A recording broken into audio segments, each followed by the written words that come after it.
کتاب دویم وقایع نامه باب یکم. پادشاه شدن سلیمان و تقدیم کردن قربانی ها در جبعون. و سلیمان ابن داوود در سلطنت خود مستحکم شد و خداوند خدای او با او بود و او را بزرگ گردانیده بلند برداشت.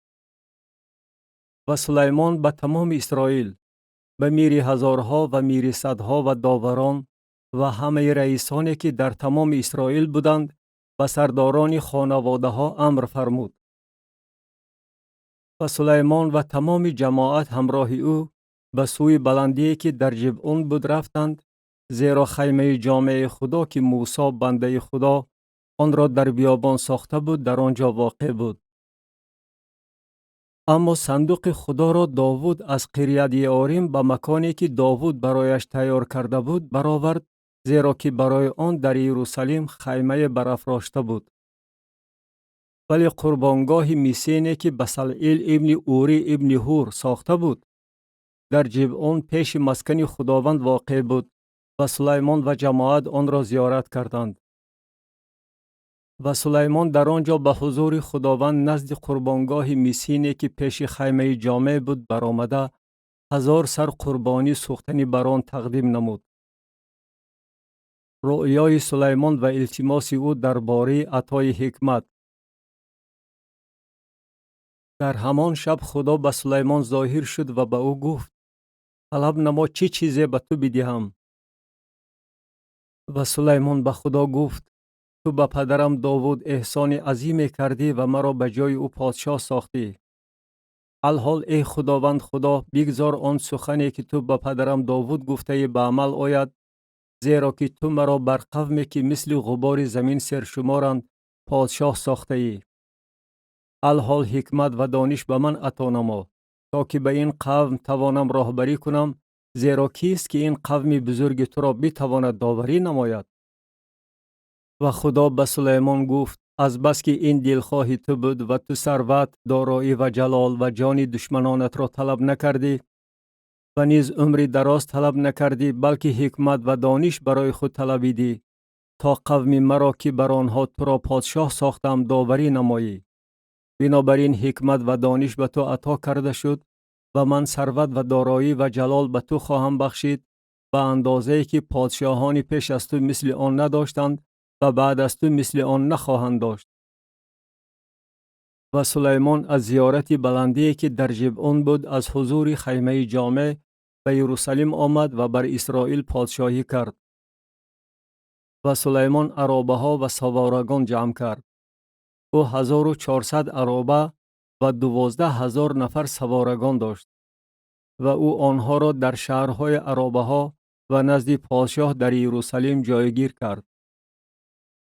و پادشاه نقره و طلا را در یروشلیم و سنگ‌های کوچه برابر گردانید و چوب ارز را به چوب چومیز که در پستی بسیار میروید برابر ساخت. و اسپان را برای سلیمان از مصر و از قوه می آوردند. تاجران پادشاه آنها را از قوه و بهای معین می خریدند. و یک عرابه را از مصر به بهای 600 سیقل نقره خریده می آوردند و یک اسب را به بهای 150 سیقل. و همچنین برای همه پادشاهان هیتیان و پادشاهان ارمیان به واسطه آنها می آوردند. کتاب دویم وقایع نامه باب دویم. سلیمان برای ساختن معبد تیاری می بیند. و سلیمان قرار داد که خانه به اسم خداوند و خانه برای سلطنت خودش بنا کند. و سلیمان 70,000 نفر برای بارکشی و 80,000 نفر برای سنگتراشی در کوهستان و 3600 نفر برای نظارت آنها در شمار آورد. و سلیمان نزد خورام پادشاه سور فرستاده گفت: چنان که با پدرم داوود رفتار نموده برای او چوب ارز فرستاده ای تا که خانه برای سکونت خود بنا کند، آنچنان با من رفتار نما. اینک من خانه به اسم خداوند خدای خود بنا می نمایم تا که آن را به او تقدیس کنم، بخوری خوشبوی به حضور او بسوزانم و نان تقدیم دائمی و قربانی های سوختنی صبح و شام را در شنبه ها و نوماها و عیدهای خداوند خدای ما تقدیم نمایم که این به صورت ابدی به اسرائیل امر فرموده شده است. و خانه که من بینا می نمایم بزرگ است، زیرا که خدای ما از همه خدایان بزرگتر است. و کیست که قوت داشته باشد خانه برای او بینا نماید، در صورتی که فلک و فلک نمی تواند او را گنجایش دهد؟ و من کیستم که خانه برای او بینا نمایم، مگر فقط برای آن که به حضور او بخور بسوزانم؟ و الحال کسی را به من بفرست که در ساختن اشیا از طلا و نقره و میس و آهن و ارغوان و قرمز و لاجورد ماهر باشد و کندکاری را داند، تا که وی با هنرمندانی که نزد من در یهودا و یروشلیم هستند و آنها را پدرم داوود تیار کرده است باشد. و درختان ارز، سر و صندل از لبنان برای من بفرست، زیرا من می دانم که بندگان تو از عهده بریدن درختان لبنان می برایند و اینک بندگان من با بندگان تو خواهند بود، تا که چوب و تخته زیادی برای من تیار کنند، زیرا خانه‌ای که من بینا می نمایم بزرگ و عجایب خواهد بود. و اینک من برای تأمینات درخت برانی که درخت بری می کنند برای بندگان تو 20,000 کور گندم و 20,000 کور جو و 20,000 بط شراب و 20,000 بط روغن می دهم. و خورام پادشاه سور با مکتوب جواب گردانیده به سلیمان فرستاد، از بس که خداوند قوم خود را دوست می دارد تو را بر آنها پادشاه گردانیده است. و خورام گفت، مبارک است خداوند خدای اسرائیل، آفریننده آسمان و زمین، که به پادشاه داوود پسری حکیمی صاحب عقل و فهم را عطا نموده است، که وی خانه برای خداوند و خانه برای سلطنت خودش بینا می نماید. و الحال من خرام را که مرد حکیمی صاحب فهم از هنرمندان پدر من است فرستادم، که وی پسری زن از دختران دان است و پدرش مردی سوری بود. وی در ساختن اشیا از طلا و نقره و مس و آهن و سنگ و چوب و ارغوان و لاجورد و کتان و قرمز و در اجرای هر نوع کندکاری و هر صنایع نفیسه که به ذمه وی با یکجایگی هنرمندان تو و هنرمندان آقایم پدر داوود گذاشته شود استا می باشد. و الحال گندم و جو و روغن و شراب را که آقایم درباره آنها سخن رانده است به بندگان خود بفرست.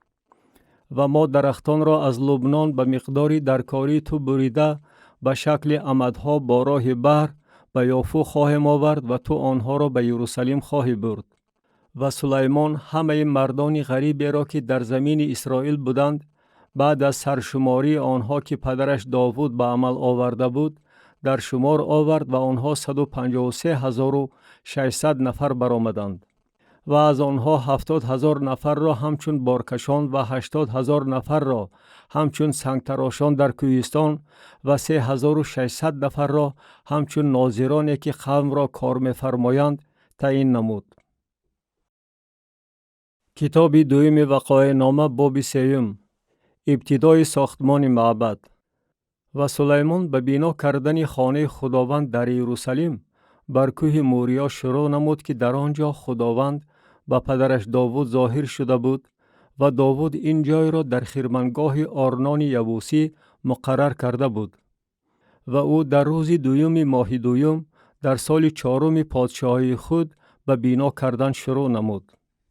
درباره اندازه های معبد و مصالح بیناکاری. و این است اساسهایی که سلیمان برای بینا کردن خانه خدا گذاشت. درازیش با زیراها بر حسب اندازه اوله 60 زیرا و فراخیش 20 زیرا. و درازی رواقی که پیش تالار بود موافق فراخی خانه 20 زیرا و بلندیش 120 و آن را از درون با طلای خالص پوشانید. و تالار کلان را با چوب سرو روی بست نمود و آن را با طلای خالص پوشانید و بر رویش نقش نخلها و شیلشله ها را حک کرد. و خانه را برای زیبایی با سنگ‌های گرانبها ترسه داد و طلای آن طلای پرواین بود. و خانه را بالارها، آستانه‌ها، دیوارها و درهای آن را با طلا روی بست نمود و بر دیوارها کروبیان را حک کرد. و خانه قدس قدس‌ها را ساخت درازیش موافق فراخی خانه 20 زیرا و فراخیش 20 زیرا بود و آن را با طلای خوب به مقدار 600 کیکر روی بست نمود و وزن میخها 50 سیقل طلا بود و بالاخانه ها را با طلا روی بست نمود و در خانه قدس قدسها 2 کروبی مجسم کاری ساخت و آنها را با طلا پوشانید و بالهای کروبیان 20 زیرا درازی داشت.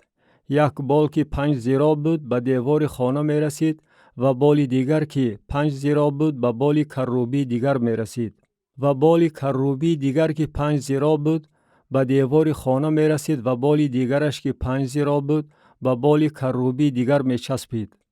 بالهای این کروبیان به درازی 20 زیرا پهن شده بود و آنها بر پایهای خود می ایستادند و رویهاشان به سوی خانه بود. و پرده را از لاجورد و ارغوان و قرمز و کتان ساخت و نقش کروبیان را بر آن کشید و پیش خانه 2 ستون ساخت که درازی آنها 35 زیرا بود و تاجی که بر سر هر یک از آنها بود 5 زیرا درازی داشت و شلشله ها مثل آنهایی که در حرم بود ساخته بر سر ستون ها گذاشت و 100 انار ساخته بر شلشله ها نهاد و ستون ها را پیش معبد برقرار نمود، یکی را از طرف راست و دیگری را از طرف چپ و نام ستون طرف راست را یاکین خواند و نام ستون طرف چپ را بوعز. کتاب دوم وقایع نامه باب 4. دوام ساختمان.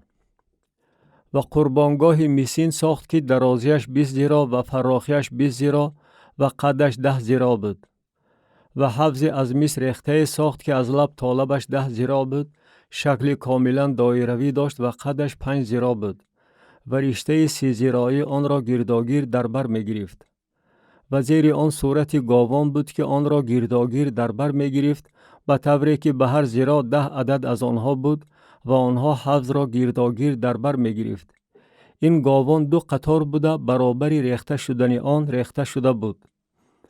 آن بر 12 گاو می ایستاد که 3 عدد آنها به طرف شمال می نگریست و 3 عدد آنها به طرف غرب می نگریست و 3 عدد آنها به طرف جنوب می نگریست و 3 عدد آنها به طرف شرق می نگریست و حفظ از بالا بر آنها می ایستاد و همه پشت های آنها در تگ آب بود و قفسی آن یک وجب بود و لبش مثل لب جلد گل سفسن ساخته شده بود.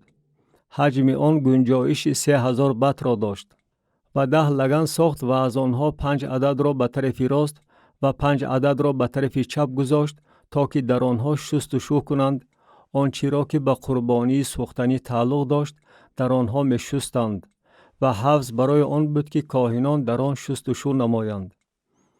و 10 چراغدان طلا موافق دستور آنها ساخته در معبد 5 عدد را به طرف راست و 5 عدد را به طرف چپ گذاشت و 10 میز ساخته در معبد 5 عدد را به طرف راست و 5 عدد را به طرف چپ گذاشت و 100 کاسه طلا ساخت و صحن کاهنان و صحن بزرگ و درها برای صحن ساخت و درها را با میز پوشانید و حفظ را در طرف راست در کنج شرق جنوبی جایگیر کرد و حورام دیکها و خاکندازها و کاسه ها ساخت و حورام کار را که نزد پادشاه سلیمان در خانه خدا به جا می آورد به انجام رسانید. 2 ستون و 2 گلوله تاج هایی که بر سر ستون ها بود و 2 شبکه برای پوشانیدن 2 گلوله تاج هایی که بر سر ستون ها بود و 400 اناری که برای 2 شبکه بود. 2 قطار انارها برای هر شبکه از بهر پوشانیدن 2 گلوله تاج هایی که بالای ستون ها بود و پایه ها را ساخت و لگن ها را بر پایه ها ساخت. 1 حفظ و 12 گاو را که در تگ آن بود و دیگها و خاکندازها و چنگال ها و تمام کالای آنها را که حورام هنرمند پدرش نزد پادشاه سلیمان برای خانه خداوند ساخت از مس صیقلی بود.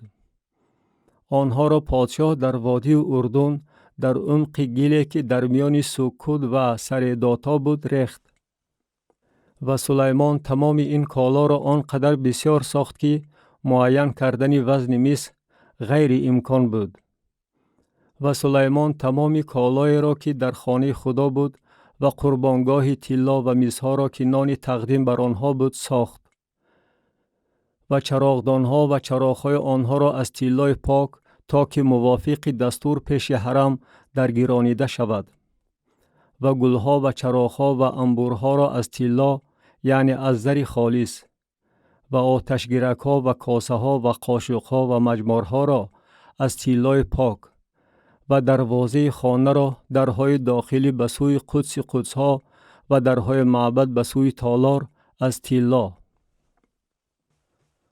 کتاب دوم وقایع نامه باب 5. صندوق عهد به معبد آورده شد و تمام کاری که سلیمان برای خانه خداوند به جا آورد انجام یافت و سلیمان آنچه را که پدرش داوود وقف کرده بود آورد و نقره و طلا و تمام کالا را به خزائن خانه خدا سپرد. آنگاه سلیمان پیران اسرائیل و همه سرداران سبطها رئیسان خانواده های بنی اسرائیل را در یروشلیم جمع کرد تا که صندوق عهد خداوند را از شهر داوود که سیان باشد برآورند. و تمام مردم اسرائیل در عید ماه هفتم نزد پادشاه جمع شدند و همه پیران اسرائیل آمدند و لیوی زادگان صندوق را برداشتند و صندوق و خیمه جامع و تمام کالای مقدس را که در خیمه بود برداشتند. آنها را کاهنان و لیوی زادگان برداشتند و پادشاه سلیمان و تمام جماعت اسرائیل که به حضور او نزد صندوق جمع شده بودند گوسفندان و گاوان را قربانی کردند که مقدار آنها را به سبب بسیاریشان به حساب آوردن و معین نمودن ممکن نبود. و کاهنان صندوق عهد خداوند را به مکانش به حرم خانه به قدس قدسها زیر بالهای کروبیان درآوردند و کروبیان بالهاشان را بر مکان صندوق پهن می‌کردند و کروبیان صندوق و دستک‌هایش را از بالا می‌پوشانیدند و دستک‌ها را پیش کشیده دراز کردند به طوری که سر دستک‌ها از صندوقی که پیش حرم بود عیان می‌شد ولی از بیرون عیان نمی‌شد و آنها تا امروز در آنجاست. در صندوق چیزی نبود غیر از لوح‌هایی که موسی در حورب در آن گذاشت وقتی که خداوند با بنی اسرائیل هنگام بیرون آمدنشان از مصر عهد بست. و چنین واقع شد که چون کاهنان از قدس بیرون آمدند زیرا همه کاهنانی که در آنجا بودند خود را صرف نظر از نبوت‌هاشان تقدیس کردند و همه لیوی زادگان مغنی یعنی آساف، هیمان، یدوتون و پسرانشان و برادرانشان لباس کتان در بر کرده با سنجها و بربطها و عودها به طرف شرقی قربانگاه می ایستادند و 120 نفر کاهنان همراه آنها ایستاده کرنه می نواختند. و این کرنه نوازان و مغنیان مثل یک تن برای حمد و ثنای خداوند یک دیلانه آواز می برآوردند و همین که صدای کرنه ها و سنج ها و دیگر اسباب موسیقی را بلند کرده خداوند را حمد گفتند که او نیکوست زیرا که احسان او تا ابد است. آنگاه خانه خداوند از ابر پر شد و کاهنان به سبب ابر نتوانستند برای خدمت بایستند زیرا که جلال خداوند خانه خدا را پر کرده بود. کتاب دوم وقایع نامه باب 6. نطق و دعای سلیمان. آنگاه سلیمان گفت خداوند گفته است که در میغ ساکن می شود ولی من خانه برای سکونت تو بنا نمودم مکان برای آن که تو در آن تا ابد ساکن شوی. و پادشاه روی خود را گردانیده تمام جماعت اسرائیل را برکت داد و تمام جماعت اسرائیل می ایستادند و گفت مبارک است خداوند خدای اسرائیل که با دهان خود به پدرم داوود سخن رانده است و با دست خود آن را به جا آورده است. او گفته است از روزی که من قوم خود اسرائیل را از زمین مصر بیرون آوردم شهر را از همه سبطهای اسرائیل برای بنا کردن خانه برنگزیدم تا که اسم من در آن باشد و کسی را برنگزیدم تا که وی بر قوم من اسرائیل رئیس باشد. ولیکن یروشلیم را برگزیدم تا که اسم من در آن باشد و داوود را برگزیدم تا که وی بر قوم من اسرائیل باشد. و در دل پدرم داوود آرزوی بود که خانه به اسم خداوند خدای اسرائیل بنا کند ولی خداوند به پدرم داوود گفت چون در دل تو آرزوی بود که خانه به اسم من بنا نمایی، خوب کردی که چنین آرزوی در دل خود داشتی. اما تو خانه را بنا نخواهی کرد، بلکه پسری تو که از کمر تو بیرون آید، او خانه را به اسم من بنا خواهد کرد. و خداوند کلام خود را که به زبان رانده بود بجا آورد و من به جای پدرم داوود به میدان آمدم و بر طبق آنچه خداوند گفته بود بر تخت اسرائیل نشستم و خانه به اسم خداوند خدای اسرائیل بنا کردم. و صندوقی را در آنجا گذاشتم که عهد خداوند که آن را با بنی اسرائیل بسته بود در آن می باشد.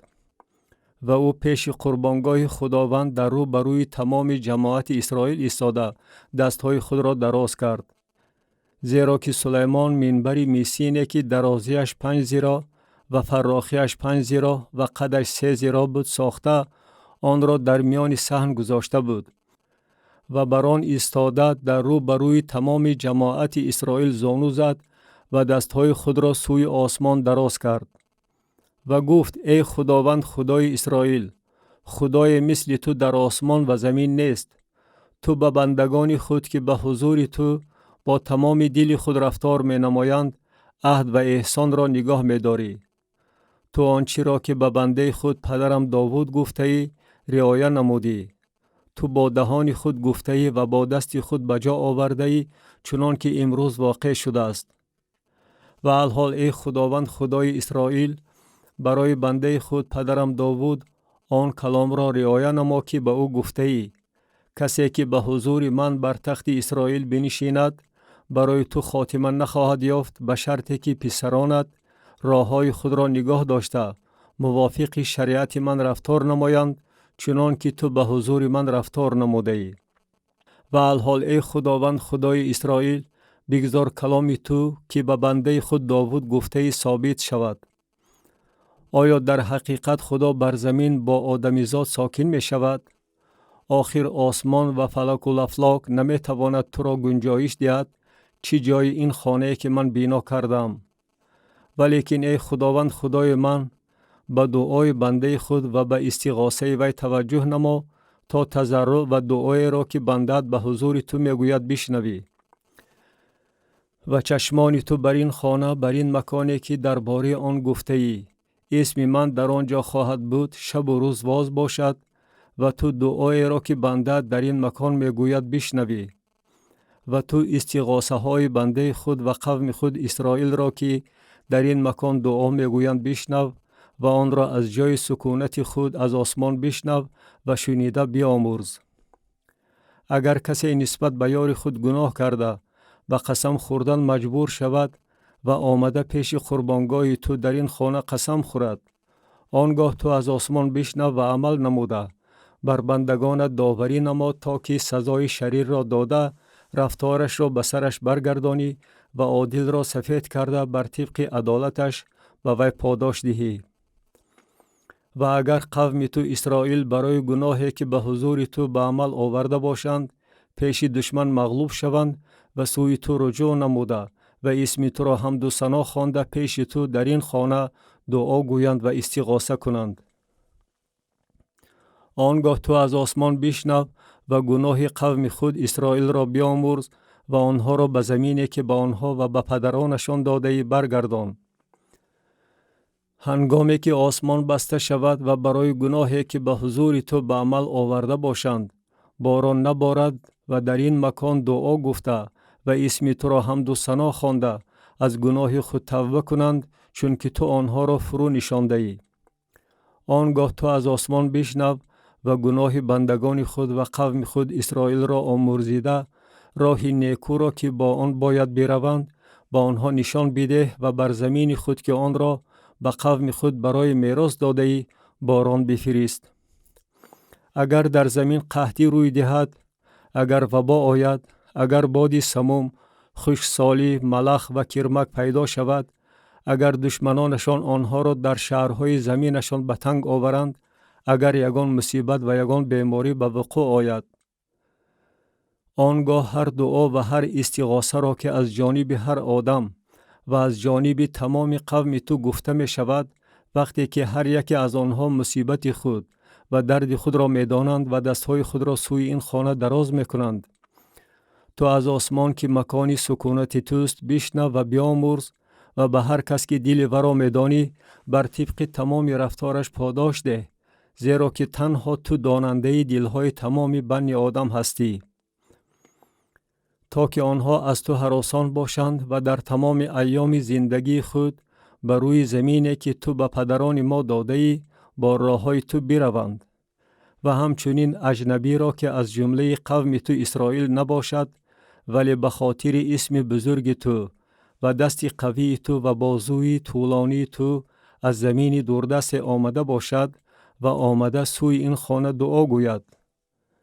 تو از آسمان که مکانی سکونت توست بشنو و هر آنچه را که آن اجنبی سوی تو خوانده درخواست نماید به عمل آور، تا که همه قوم‌های زمین اسم تو را بشناسند و از تو مثل قوم تو اسرائیل هراسان باشند و بدانند که اسم تو بر این خانه‌ای که من بنا کردم خوانده شده است.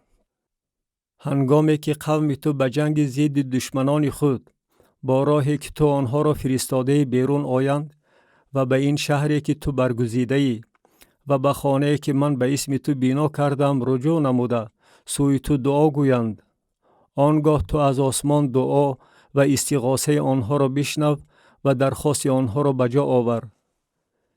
هنگامی که آنها پیش تو گناه کنند، زیرا کسی نیست که گناه نکند و تو بر آنها غضب کرده آنها را به دشمن تسلیم نمایی و اسیر کنندگانشان آنها را به زمین دور یا نزدیک ببرند.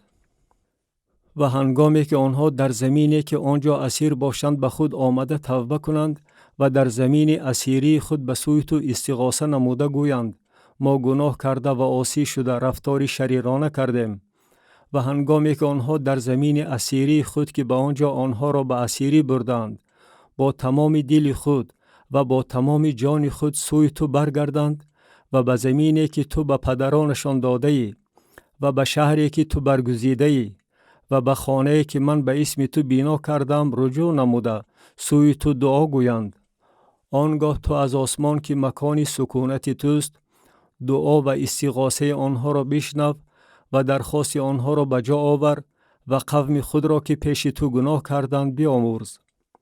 الحال ای خدای من بگذار چشمان تو باز باشد و گوشهای تو به دعایی که در این مکان گفته می شود شنوا باشد. و الحال ای خداوند خدا به سوی آرامگاه خود برخیز، تو و صندوق قدرت تو، کاهنان تو ای خداوند خدا جامعه نجات خواهند پوشید و پارسایان تو به نیکویی شاد خواهند شد. ای خداوند خدا روی مسیح خود را برنگردان، احسانهای بنده خود داوود را به یاد آور. کتاب دویم وقایع نامه باب 7. قربانی ها و عید با تنتنه. و هنگامی که سلیمان گفتن دعا را به انجام رسانید، آتش از آسمان فرود آمده قربانی سوختنی و ذبح‌ها را سوزانید و جلال خداوند خانه را پر کرد. و کاهنان نتوانستند به خانه خداوند داخل شوند، زیرا که جلال خداوند خانه خداوند را پر کرده بود. و تمام بنی اسرائیل فرود آمدن آتش و جلال خداوند را بر خانه دیدند و روی بر زمین سنگ فرش افتاده سجده بردند و خداوند را حمد و ثنا خواندند، زیرا که او نیکوست، زیرا که احسان او تا ابد است. و پادشاه و تمام قوم قربانی ها به حضور خداوند ذبح کردند. و پادشاه سلیمان 22,000 گاو و 120,000 گوسفند قربانی کرد و پادشاه و تمام قوم خانه خدا را تقدیس کردند. و کاهنان در نوبتداری خود می ایستادند و لیویزادگان با اسباب سرود خداوند بودند که پادشاه داوود آنها را برای حمد و ثنای خداوند ساخته بود، زیرا که احسان او تا ابد است و داوود به واسطه آنها حمد و ثنا می گفت. و کاهنان در رو بروی آنها کرنه می نواختند و تمام اسرائیل می ایستادند. و سلیمان میانه صحن را که پیش خانه خداوند بود تقدیس نمود، چون که قربانی های سوختنی و چربوی قربانی های سلامتی را در آنجا تقدیس کرد، زیرا قربانگاه میسینی که سلیمان ساخته بود قربانی های سوختنی و هدیه های آردی و چربوی قربانی ها را نتوانست گنجایش دهد. و سلیمان در آن وقت 7 روز عید کرد و تمام اسرائیل همراه او بودند که این جماعت بغایت بزرگ از درآمدگاه حمات تا وادی مصر جمع آمده بودند. و در روز 8 جمع آمدی با تنتنه عیدانه برپا کردند، زیرا که تقدیس قربانگاه را 7 روز و عید را 7 روز به عمل آوردند. و در روز 23 ماه 7 او قوم را به خیمه هاشان فرستاد که آنها به سبب نیکی که خداوند به داوود و سلیمان و قوم خود اسرائیل کرده بود خرسند و دلشاد بودند. و سلیمان خانه خداوند و خانه پادشاه را به انجام رسانید و هر آنچه آرزوی دل سلیمان بود که در خانه خداوند و در خانه خودش به عمل آورد موفقیت یافت. خداوند به سلیمان ظاهر می شود. و خداوند شبانه به سلیمان ظاهر شد و به او گفت: دعای تو را شنیدم و این مکان را برای خود برگزیدم تا که خانه قربانی ها گردد. اگر آسمان را ببندم و باران نبارد و اگر به ملخ فرمان دهم که حاصل زمین را بخورد و اگر وبای بر قوم خود بفرستم و قوم من که به اسم من نامیده شدند گردن فراورده دعا گویند و روی مرا جویا شوند و از راه های بد خود برگردند، آنگاه من از آسمان شنیده گناه های آنها را خواهم آمرزید و زمین آنها را شفا خواهم داد. الحال چشمان من واز و گوش های من به دعایی که در این مکان گفته می شود شنوا خواهد بود. و الحال من این خانه را برگزیدم و تقدیس کردم تا که اسم من تا ابد در آن باشد و چشمان من و دل من تمام ایام در اینجا خواهد بود. و اگر تو به حضور من چنان که پدرت داوود رفتار می نمود رفتار نمایی و هرچی را که من به تو امر فرمودم به جا آوری و فرایض و احکام مرا نگاه داری، من تخت سلطنت تو را استوار خواهم کرد، چنان که با پدرت داوود عهد بسته گفتم. از تو کسی که بر اسرائیل حاکم باشد از میان نخواهد رفت.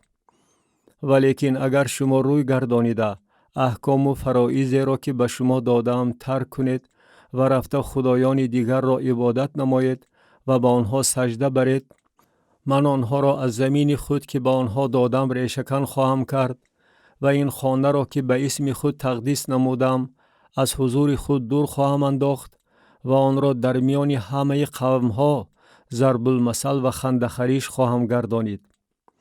و در حق این خانه که عالی شکوه بود، هر کسی که از پیش آن بگذرد از خرابی آن در حیرت مانده خواهد گفت: از چه سبب خداوند به این زمین و به این خانه چنین عمل نموده است؟ و خواهند گفت: از آن سبب که آنها خداوند خدای پدران خود را که آنها را از زمین مصر بیرون آورده بود ترک کردند و خدایان دیگر را پیروی نموده با آنها سجده بردند و آنها را عبادت کردند. بنابراین تمام این مصیبت را به سر آنها آورده است. کتاب دوم وقایع نامه باب 8. کارهای سلیمان و جلال او. و بعد از گذشتن 20 سال که در این مدت سلیمان خانه خداوند و خانه خودش را بنا کرد، شهرهای را که هورام به سلیمان داده بود سلیمان آباد کرد و بنی اسرائیل را در آنها ساکن گردانید. و سلیمان به حمات سوبا رفته بر آن دست بالا شد و تدمور را در بیابان بنا کرد و شهرهای ذخیره ها را که در حمات بنا کرده بود به انجام رسانید. و بیت هورونی بالا و بیت هورونی پایان را بنا کرد که شهرهای حصارداری دارای دیوارها، دروازه ها و غلقه ها بود. و نیز به علات و همه شهرهای ذخیره ها را که سلیمان داشت و همه شهرهای عرابه ها و شهرهای سوارگان و هر آنچه را که سلیمان آرزو داشت در یروشلیم و در لبنان و در تمام زمین سلطنت خود بنا کند. تمام قومی که از هیتیان و اموریان و فریزیان و هیویان و یبوسیان باقی مانده بودند، آنهایی که از اسرائیل نبودند، یعنی از فرزندان آنها که بعد از آنها در زمین باقی مانده بودند و آنها را بنی اسرائیل محو نکرده بودند، به ذمه آنها سلیمان خراج گذاشت که تا امروز چنین است. ولیکن از بنی اسرائیل سلیمان برای کارهای خود کسی را عهدهدار نگردانید، زیرا که آنها جنگاوران و میران سرکرده او و سرداران عرابه ها و سوارگان او بودند. و سرناظرانی که پادشاه سلیمان داشت 250 نفر بودند که به قوم سرداری میکردند. و دختر فرعون را سلیمان از شهر داوود به خانه‌ای که برای وی بنا کرده بود کوچانید، زیرا که گفت: زنی من در خانه داوود پادشاه اسرائیل ساکن نخواهد شد، چون که همه جایهایی که صندوق خداوند با آنها داخل شده است مقدس است. آنگاه سلیمان بر قربانگاهی که پیش رواق بنا کرده بود قربانی های سوختنی را برای خداوند تقدیم می نمود. قربانی های سوختنی را برای هر روز بر طبق فرموده موسی برای شنبه ها و برای نوماها و برای عیدها 3 مراتبه در یک سال، در عید فطیر و در عید هفته ها و در عید خیمه ها. و بر طبق دستور پدرش داوود گروه های کاهنان را بر خدمتشان تعیین نمود و لیوی زادگان را بر نوبتهاشان تا که حمد و ثنا خوانند و نزد کاهنان خدمت مقرری را برای هر روز بجا آورند و دربانان را به حسب گروه هاشان نزد هر دروازه، زیرا که فرموده داوود مرد خدا چنین بود. و آنها از امری که پادشاه به کاهنان و لیوی زادگان در هر بابت و در خصوص خزائن داده بود دور نمی شدند. و تمام کار سلیمان از روز نهادن بنیاد خانه خداوند تا وقت انجام یافتن آن همین طور صورت گرفته خانه خداوند به انجام کامل رسید. آنگاه سلیمان به اسیون جابر و به ایلت که بر ساحل بحر در زمین ادوم است رفت و خورام به او به واسطه نوکران خود کشتی ها و غلامان فرستاد که دریاگردی را میدانستند و آنها با نوکران سلیمان به اوفیر رفتند و از آنجا 450 کیکر طلا گرفته به پادشاه سلیمان آوردند. کتاب دویم وقایع نامه باب 9. سلیمان و ملکه سبا. و ملکه سبا آوازه سلیمان را شنید و با اهل رکاب زیاده و با شترانی که اتریاد و طلای بسیار و سنگ‌های گرانبها بر آنها بار کرده شده بود به یروشلیم آمد تا که سلیمان را با معماها امتحان کند. و نزد سلیمان آمده با او از هر چی در دلش بود گفتگو کرد. و سلیمان همه سخنان او را به وی بیان نمود و چیزی از سلیمان پوشیده نماند که به وی بیان نکرده باشد. و چون ملکه سبا حکمت سلیمان را دید و نیز خانه را که او بنا کرده بود و طعامهای سفره او را و شین و خیز نوکران او را و رفتار خدمتگاران او را و لباسهای آنها را و ساقیان او را و لباسهای آنها را و حشمت را که او با آن به خانه خداوند می برآمد و تماما مات و مبهوت گردید.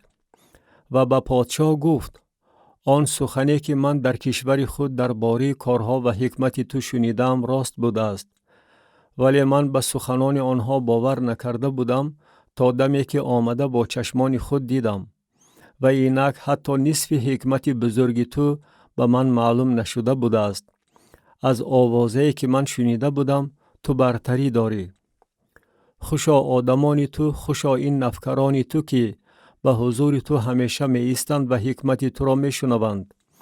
مبارک است خداوند خدای تو که بر تو توجه نموده تو را بر تخت خود نشانیده است تا که برای خداوند خدایت پادشاه باشی. از بس که خدای تو اسرائیل را دوست می دارد تا که آنها را به صورت ابدی استوار سازد، بنابراین تو را بر آنها به پادشاهی تعیین نموده است تا که داوری و عدالت را به عمل آوری. و به پادشاه 120 کیکر طلا و اتریات بغایت زیاده و سنگ‌های گرانبها انعام کرد، مثل آن اتریاتی که ملکه سبا به پادشاه سلیمان انعام کرد هرگز نبود. و نیز نوکران هورام و نوکران سلیمان که طلا از اوفیر آورده بودند چوب صندل و سنگ‌های گرانبها آوردند. و پادشاه از چوب صندل زینه‌پایه‌ها برای خانه خداوند و خانه پادشاه و بربطها و عودها برای مغنیان ساخت و مثل آن پیشتر در زمین یهودا دیده نشده بود. و پادشاه سلیمان به ملکه سبا هر چیزی دلخواه ورا که طلبیده بود داد، به ضمن آنچه در عوض انعام به پادشاه آورده وی داده شد. و وی با نوکرانش رو به جانب کشور خود نهاده روانه شد.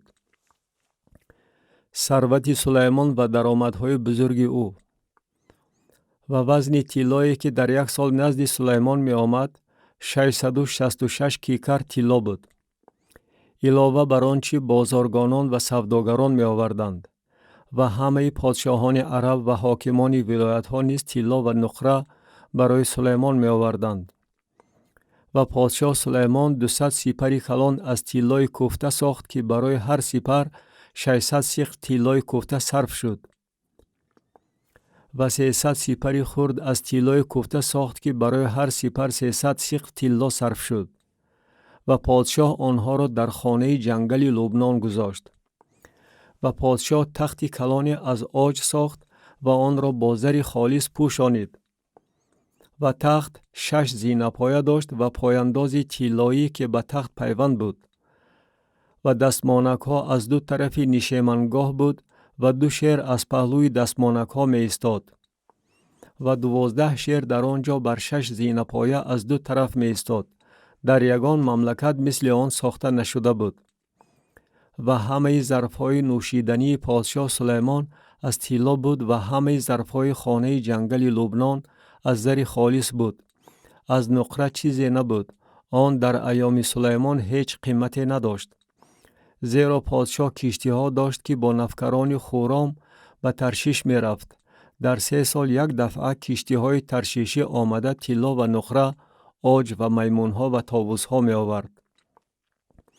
و پادشاه سلیمان از جهت ثروت و حکمت از همه پادشاهان روی زمین بزرگتر گردید. و همه پادشاهان روی زمین طالب دیدار سلیمان بودند تا حکمتی را که خدا در دل او نهاده بود بشنوند. و آنها هر یک هدیه خود را، کالای نقره و کالای طلا و لباس، اسلحه و اتریات، اسپان و خچیران سال به سال می آوردند. و سلیمان 4000 آخور برای اسپان و عرابه ها و 12000 سوارگان داشت و آنها را در شهرهای عرابه ها و نزد پادشاه در یروشلیم جایگیر کرد. و او بر همه پادشاهان از نهر تا زمین فلیشتیان و تا سرحد مصر حکمرانی میکرد. و پادشاه نقره را در یروشلیم به سنگهای کوچه برابر گردانید و چوب ارز را به چوب چومیز که در پستی بسیار می روید برابر ساخت. و اسپان را برای سلیمان از مصر و از همه کشورها می آوردند. ففت سلیمان و بقیه اعمال سلیمان از اول تا آخر در نوشتجات ناتان نبی و در نبوت احیای شیلونی و در رویای یعدوی غیبگوی در حق یاربعام ابن نبات نوشته شده است. و سلیمان 40 سال در یروشلیم بر تمام اسرائیل پادشاهی کرد. و سلیمان با پدران خود خوابید و او را در شهر پدرش داوود دفن کردند و پسرش رهبعام به جای او پادشاه شد. کتاب دوم وقایع نامه باب 10. پادشاهی رهبعام. و رهبعام به شکم رفت، زیرا که تمام اسرائیل به شکم آمدند تا که او را پادشاه کنند. و هنگامی که یاربعام این را شنید و او در مصر بود، چون که از پیش پادشاه سلیمان گریخته بود، و یاربعام از مصر برگشت و فرستاده او را خواندند. و یاربعام و تمام اسرائیل آمدند و بر رهبعام سخن رانده گفتند: پدرت یوغ ما را گران کرده بود، ولی تو الحال خدمت سخت پدرت و یوغ گران ورا که بر ما نهاده بود سبک گردان و ما خدمت تو را بجا خواهیم آورد. و او با آنها گفت: بعد از 3 روز نزد من بیایید. و قوم رفتند. و پادشاه رهبعام از پیرانی که به حضور پدرش سلیمان در وقت زنده بودن وی می ایستادند مشورت پرسیده گفت: شما چی مصلحت می دهید تا که به این قوم جواب گردانم؟ و آنها به او سخن رانده گفتند: اگر تو به این قوم مهربان باشی و دلشان را به دست آوری و به آنها سخنانی نیک گویی، آنها تمام ایام بندگان تو خواهند بود.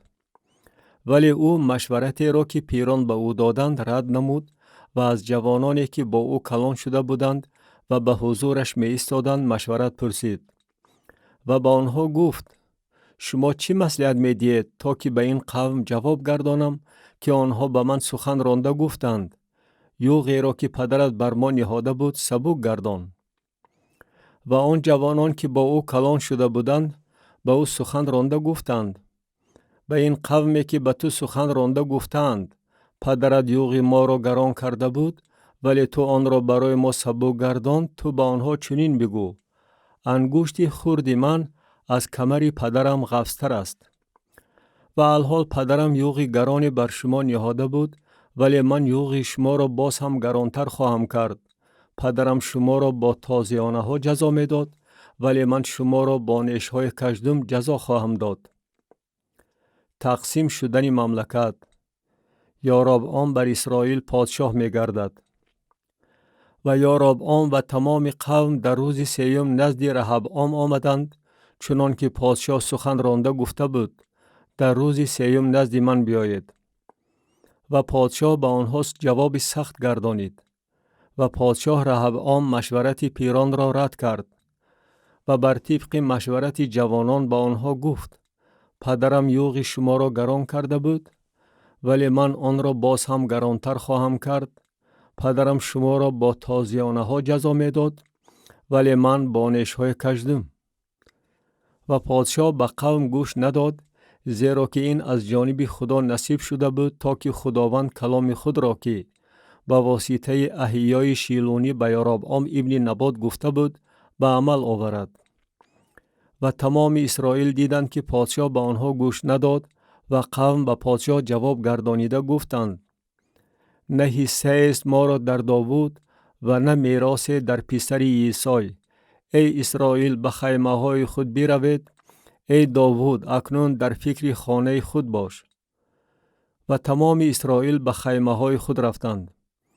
ولی بران بنی اسرائیل که در شهرهای یهودا سکونت داشتند رهبعام پادشاهی میکرد. و پادشاه رهبعام هدورام را که سردار خراج بود فرستاد، ولی بنی اسرائیل او را سنگباران کردند و او مرد. و پادشاه رهبعام شتابان به عرابه سوار شد تا که به یروشلیم بگریزد.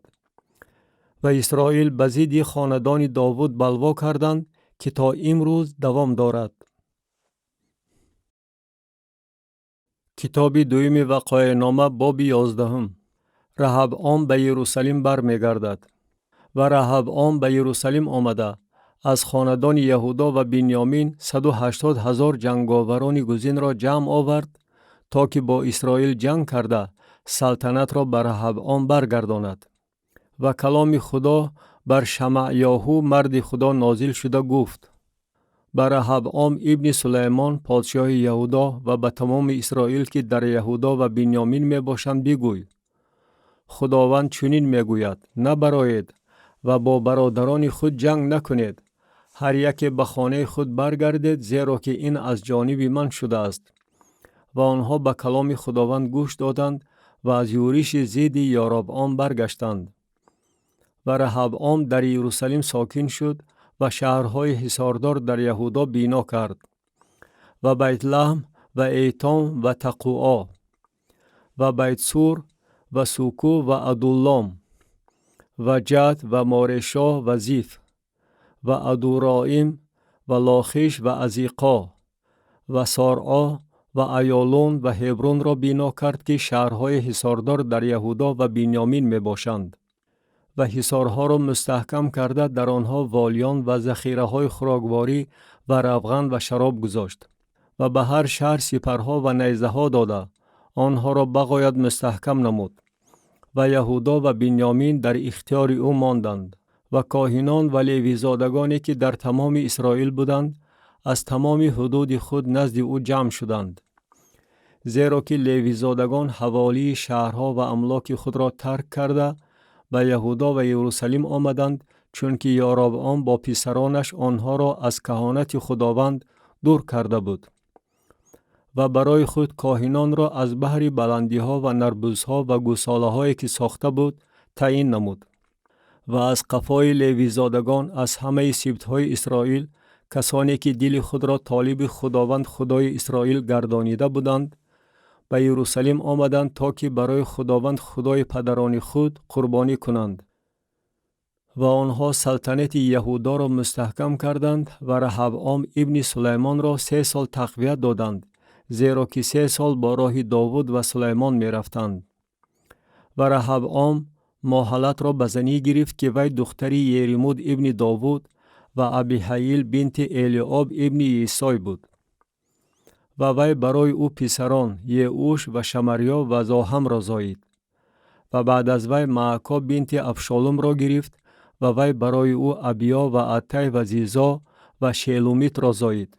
و رهبعام معکا بنت ابشالوم را از همه زنان و سوریگان خود زیادتر دوست می داشت، زیرا که 18 زن گرفته بود و 60 سوریه داشت و 28 پسر و 60 دختر به دنیا آورد. و رهبعام ابیا پسر معکا را سردار تعیین کرد تا که بر برادرانش رئیس باشد، زیرا که نیت داشت و را پادشاه سازد. و عاقلانه عمل نموده همه پسرانش را به همه زمین‌های یهودا و بنیامین به همه شهرهای حصاردار فرستاد و برایشان نفقه کلان تعیین نمود و زنان بسیار پیدا کرد. کتاب دوم وقایع نامه باب 12. رهبعام گرفتار بتپرستی می شود. و هنگامی که سلطنت رهبعام پایدار گردیده قوت گرفت، او شریعت خداوند را ترک کرد و تمام اسرائیل با او بودند. و در سال 5 پادشاهی رهبعام چنین واقع شد که شیشق پادشاه مصر به مقابل یروشلیم برآمد، زیرا که آنها به خداوند عاصی شده بودند.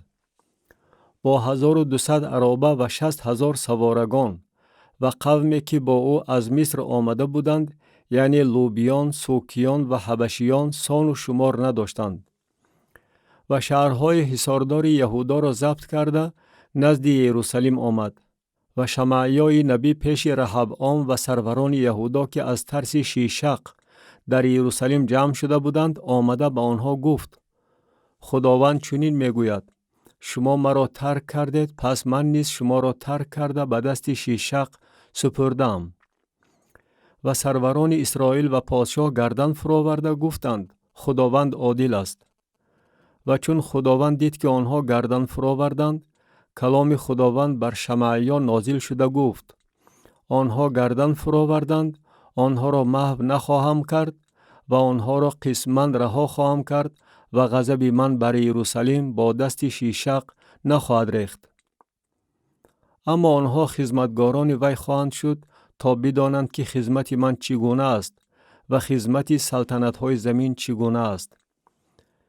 و شیشق پادشاه مصر به یروشلیم برآمده گنج‌های خانه خداوند و گنج‌های خانه پادشاه را گرفت، همه‌اش را گرفت و سپرهای طلایی را که سلیمان ساخته بود گرفت. و پادشاه رهبعام به جای آنها سپرهای مسین ساخته به دست سرداران شاطرانی که در خانه پادشاه را نگهبانی می‌کردند سپرد. و هر بار که پادشاه به خانه خداوند می‌رفت، شاطران آمده آنها را می‌برداشتند و بعد آنها را به حجره شاطران برمیگردانیدند. و هنگامی که او گردن فراورد، خشم خداوند از او برگشته او را تماما محو نکرد و در یهودا نیز کارهای نیک به وجود آمد. ففتی رهبعام. و پادشاه رهبعام در یروشلیم قوت گرفته پادشاهی کرد. در وقت پادشاه شدنش رهبعام 41 ساله بود و 17 سال در یروشلیم پادشاهی کرد، در شهری که خداوند از همه سبطهای اسرائیل برگزیده است تا که اسم خود را در آن جایگیر سازد. و نام مادر او نعمای امونی بود. و او کارهای بد کرد، زیرا دل خود را به آن مایل نگردانیده بود که طالب خداوند باشد. و اعمال رهبعام از اول تا آخر در نوشتجات شمعیای نبی و ایدوی غیبگوی در قسم نسبنامه ها نوشته شده است. و در میان رهبعام و یاربعام همه وقت جنگ بود. و رهبعام با پدران خود خوابید و در شهر داوود دفن کرده شد و پسرش ابیا به جای او پادشاه شد.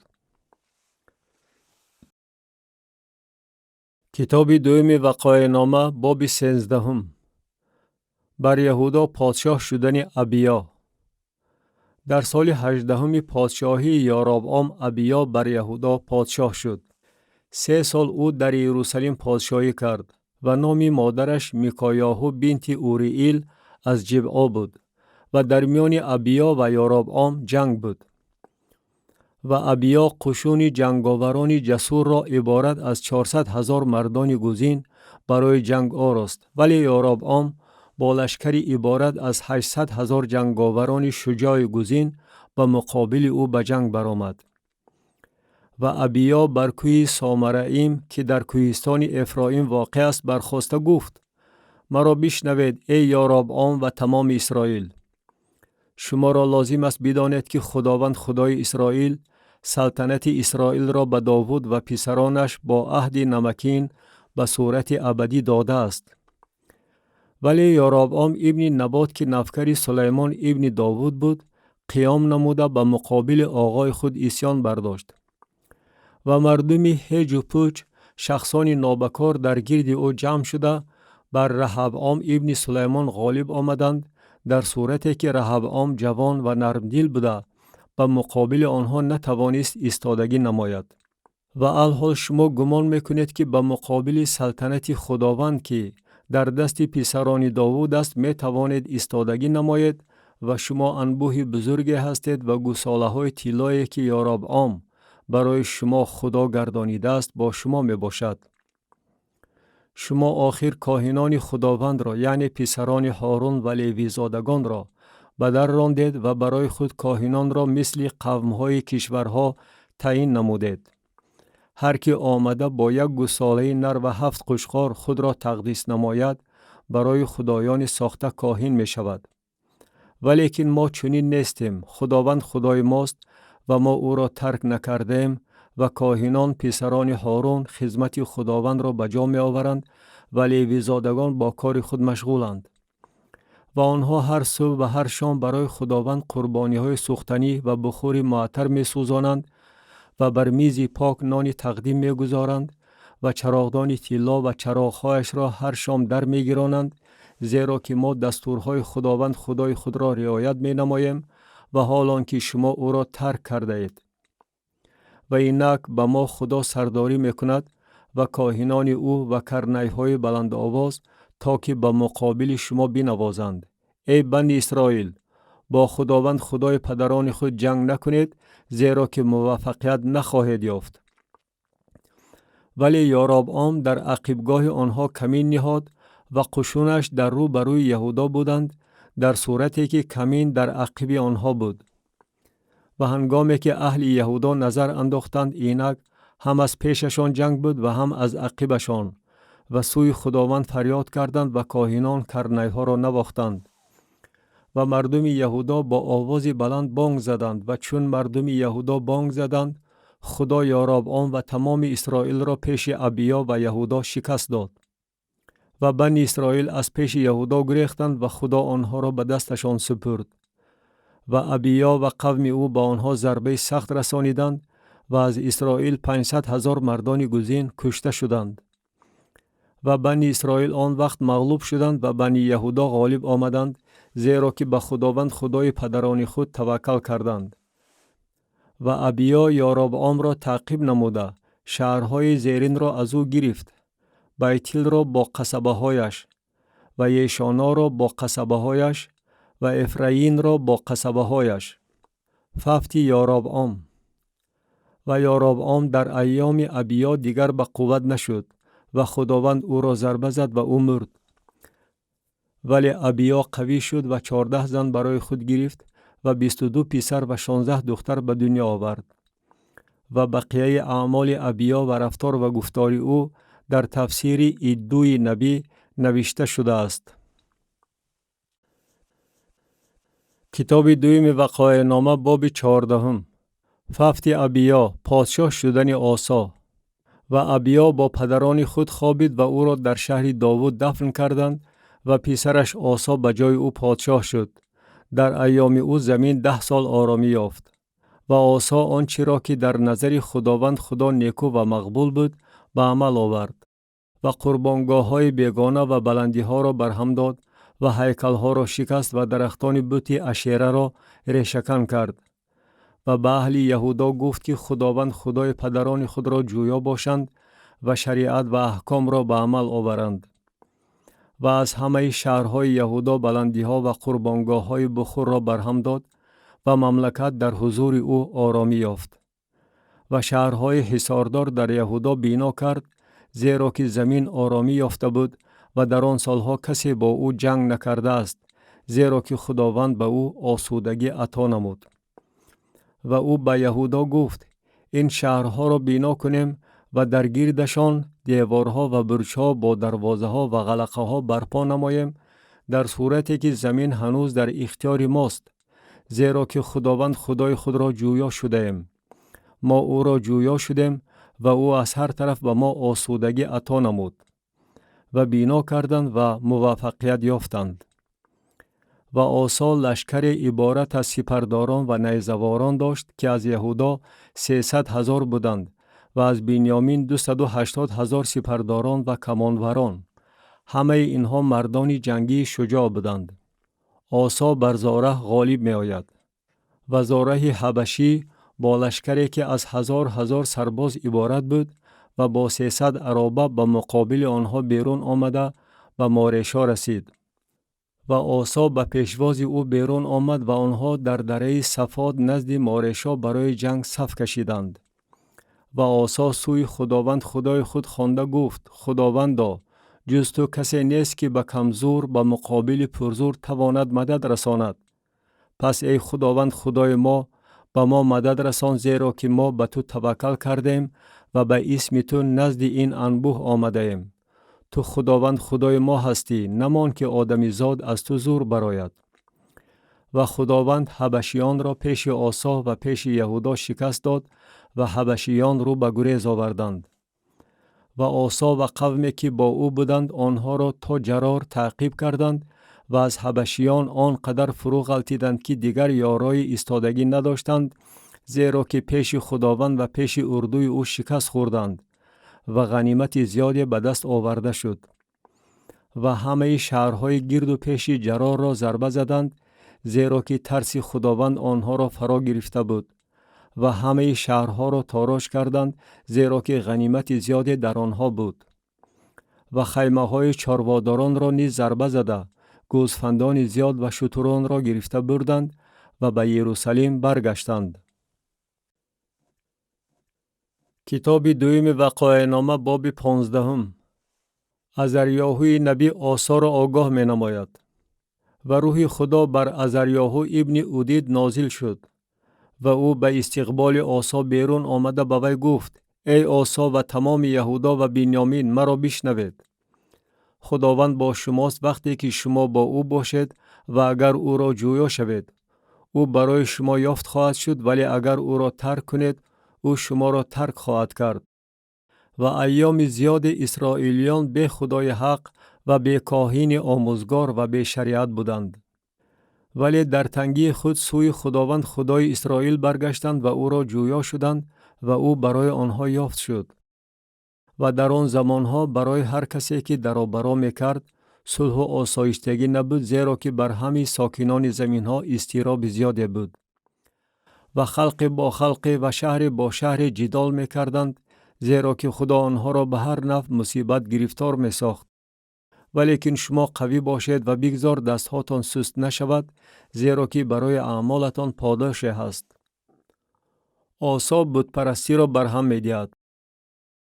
و هنگامی که آسا این سخنان و نبوت ابن اودید نبی را شنید، قوی دل گردید و قباحت ها را از تمام زمین یهودا و بنیامین و از شهرهایی که از کوهستان افرایم گرفته بود برهم داد و قربانگاه خداوند را که پیش رواق خداوند بود از نو برقرار کرد. و تمام یهودا و بنیامین و غریبانی را که از افرایم و منشه و شمعون با آنها ساکن بودند جمع کرد، زیرا بسیاری از اسرائیل به او همراه شده بودند، چون دیدند که خداوند خدای او با اوست. و در ماه سیوم در سال 15 پادشاهی آسا در یروشلیم جمع شدند. و در آن روز از غنیمتی که آورده بودند 700 گاو و 7000 گوسفند را برای خداوند قربانی کردند. و عهد بستند که خداوند خدای پدران خود را با تمام دل خود و با تمام جان خود جویا شوند. و هر کسی که خداوند خدای اسرائیل را جویا نشود، از خور تا کلان، از مرد تا زن باید کشته شود. و با آواز بلند و بانگ شادمانی و با نواختن کرنیها و شاخها به خداوند قسم خوردند. و تمام یهودا از این قسم شاد گردیدند، زیرا که با تمام دل خود قسم خوردند و با تمام اراده خود او را جویا شدند و او برای آنها یافت شد و خداوند با آنها از هر طرف آرامی عطا نمود. و نیز پادشاه آسا مادر خود معکا را از عنوان ملکه محروم کرد، برای آن که وی هیکل برای اشیره ساخته بود. و آسا هیکل وی را شکسته پاره پاره کرد و در وادی قدرون سوزانید. ولیکن بلندی ها از اسرائیل دور کرده نشد، اما دل آسا تمام ایام او امین بود. و چیزهایی را که پدرش وقف کرده بود و چیزهایی را که خودش وقف کرده بود، یعنی نقره و طلا و ظرفها را به خانه خداوند درآورد. و تا سال 35 پادشاهی آسا جنگ نبود. کتاب دوم وقایع نامه باب 16. جنگ در میان آسا و بأشا. در سال 36 پادشاهی آسا بأشا پادشاه اسرائیل به مقابل یهودا برآمده راما را بنا کرد تا که کسی نتواند نزد آسا پادشاه یهودا رفت و آمد کند.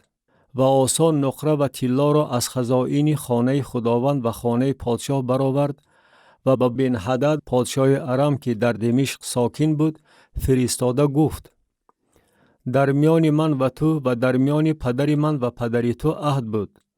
پس عهدی را که با بأشا پادشاه اسرائیل داری بشکن تا که وی از پیش من عقیب گردد.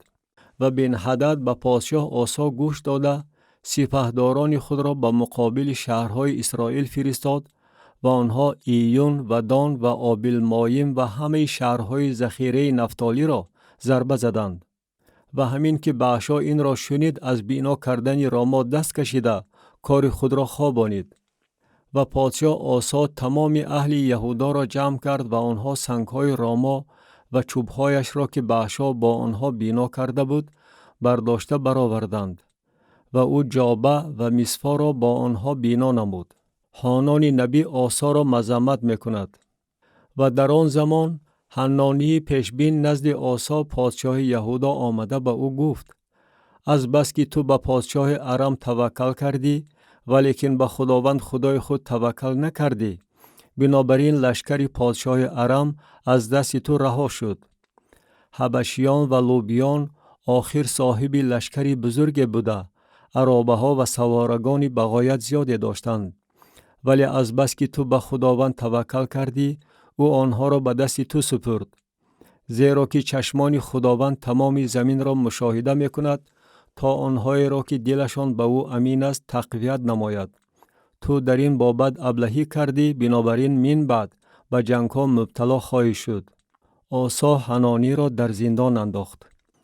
و آسا به پیشبین غضب کرده و را در زندان انداخت، زیرا که بر وی برای این خشمگین شد و در آن زمان آسا بعضی را از میان قوم به تنگ می آورد.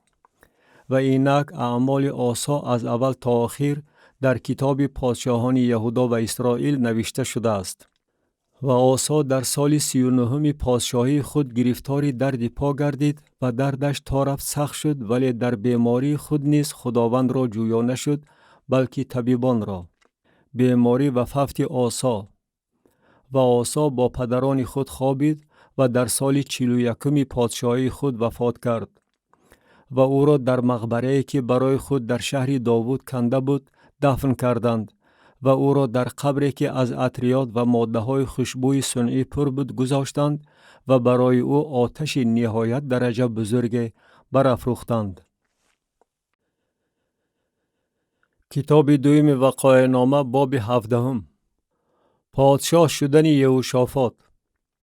و پسرش یهوشافاط به جای او پادشاه شد و بر اسرائیل مستحکم گردید و در همه شهرهای حصاردار یهودا اسکران را جایگیر کرد و در زمین یهودا و در شهرهای افرایم که پدرش آسا ضبط کرده بود والیان را تعیین نمود.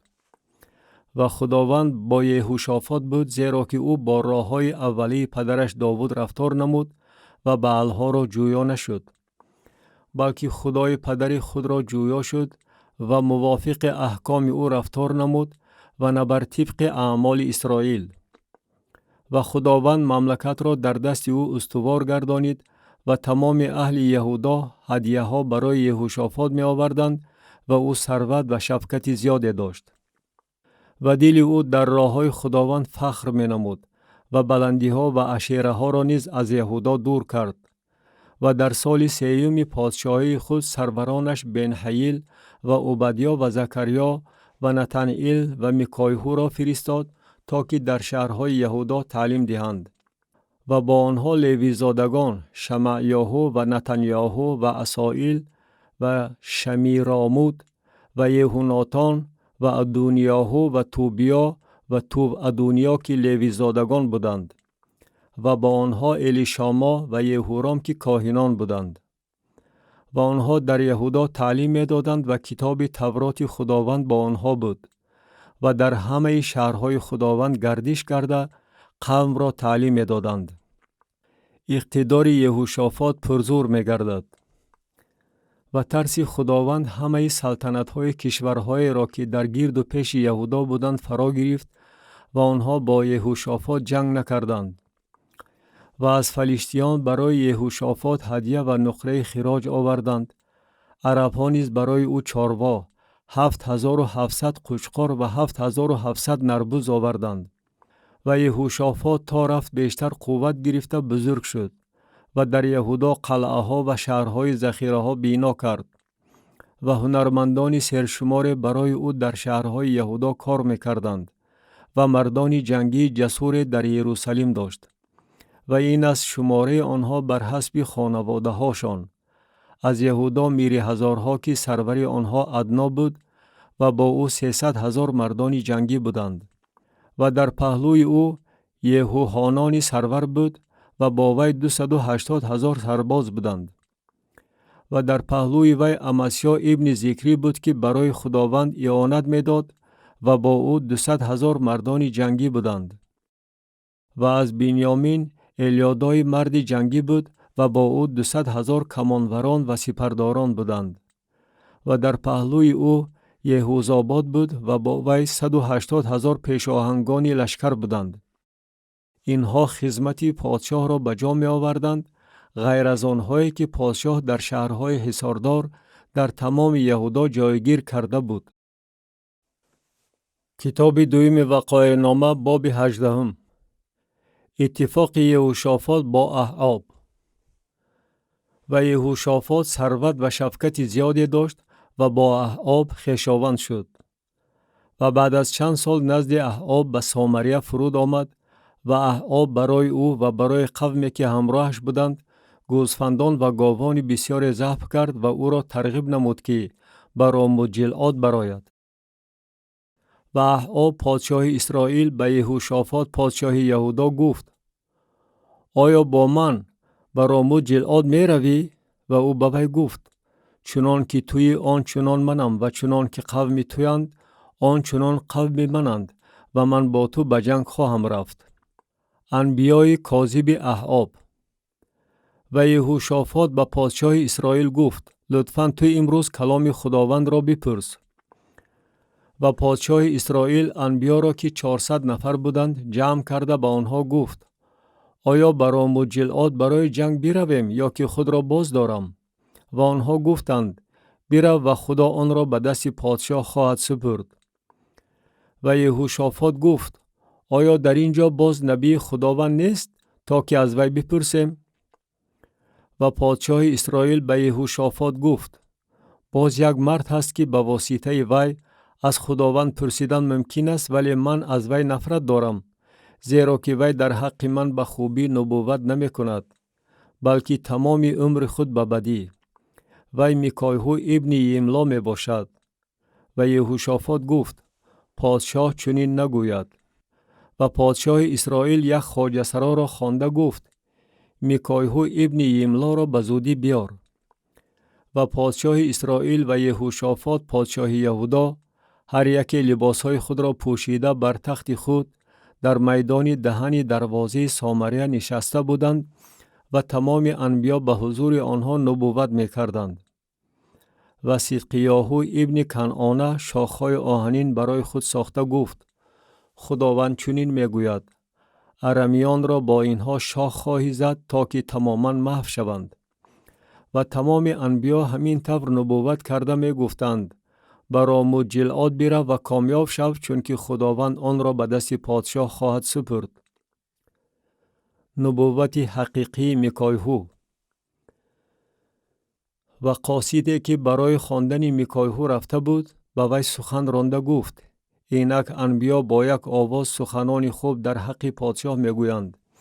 بگذار سخنی تو نیز مثل یکی از آنها باشد، یعنی تو هم سخنی خوب بگوی. و میکایهو گفت قسم به حیات خداوند که آنچه خداوند به من بگوید همان را خواهم گفت. و او نزد پادشاه آمد و پادشاه به او گفت ای میکایهو آیا برام جلعاد برای جنگ بیرویم یا که خود را باز دارم؟ و او گفت بیروید و کامیاب شوید چون که آنها به دست شما سپرده خواهند شد. و پادشاه به او گفت چند مراتبه من تو را قسم بدهم که به اسم خداوند غیر از آن چه راست است به من نگویی؟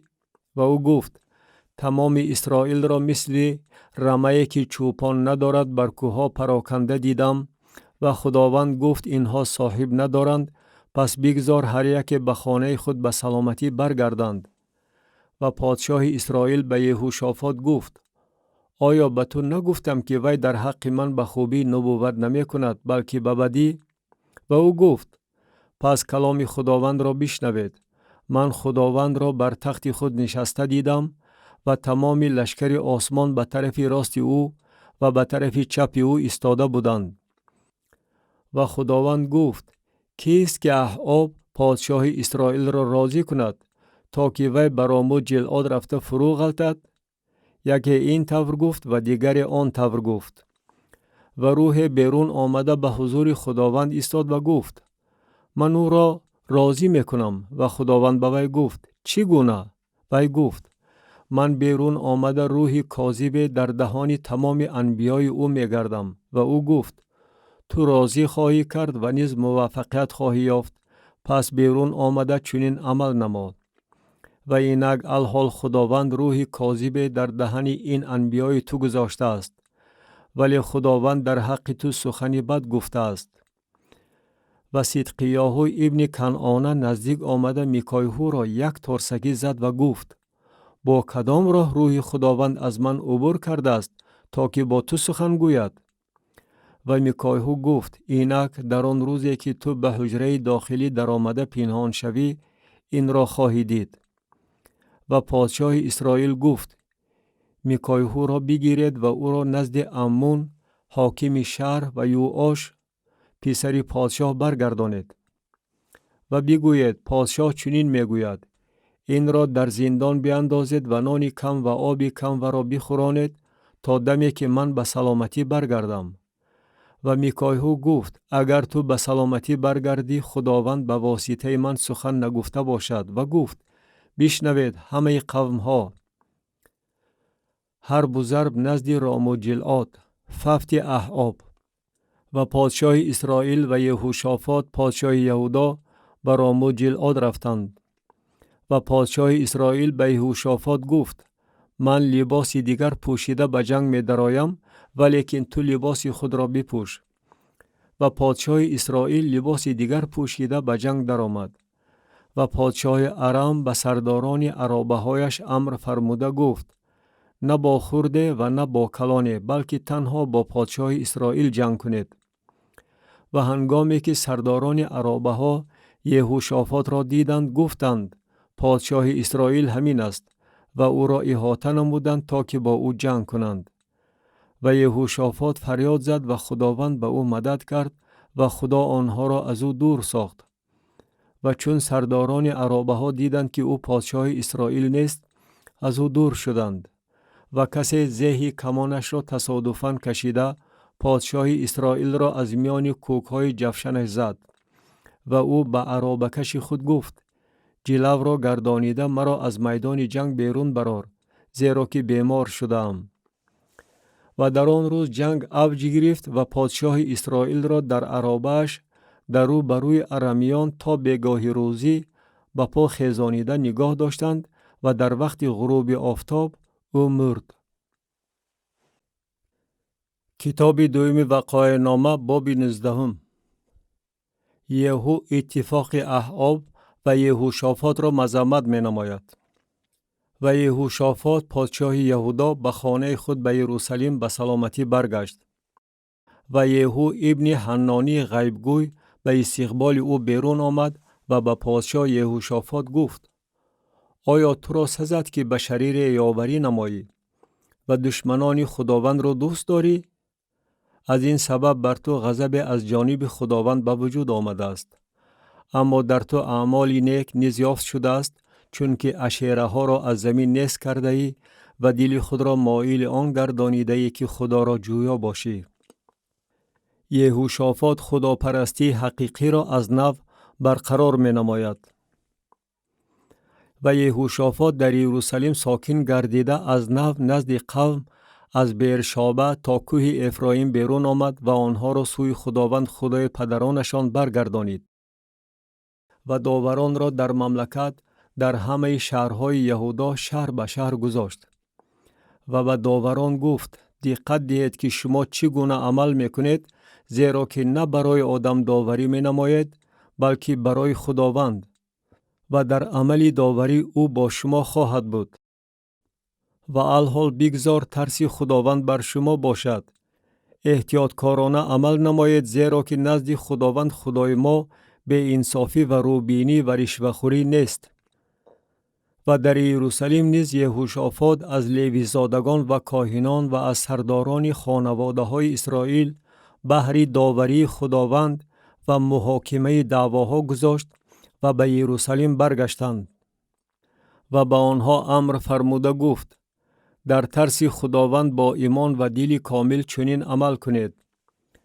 و در هر دعوایی که از جانب برادران شما که در شهرهای خود سکونت دارند پیش شما می آید، خواه آید به خونریزی، خواه آید به شریعت و احکام و فرایض و دستورها باشد، آنها را آگاه نمایید تا که پیش خداوند گناهکار نشوند و بر شما و بر برادران شما غضب نآید.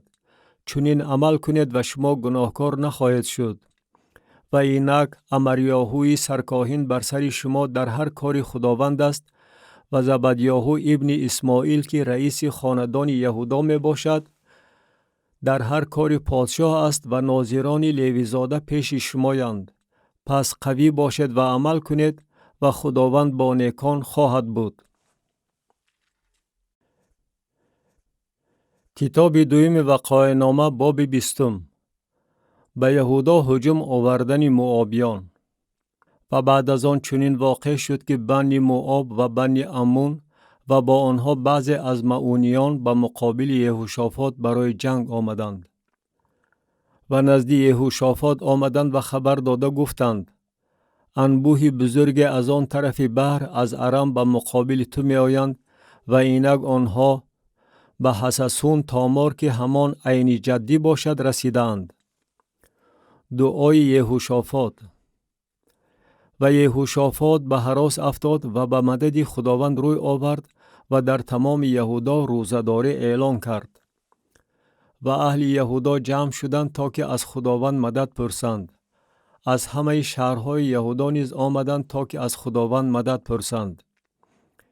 و یهوشافاط در میان جماعت یهودا و یروشلیم در خانه خداوند پیش صحن نو ایستاده گفت: ای خداوند خدای پدران ما، تو آخر خدا در آسمان هستی و تو بر همه مملکت‌های قوم‌ها سلطنت می‌رانی و قوت و اقتدار در دست توست و کسی نیست که تواند پیش تو ایستادگی نماید.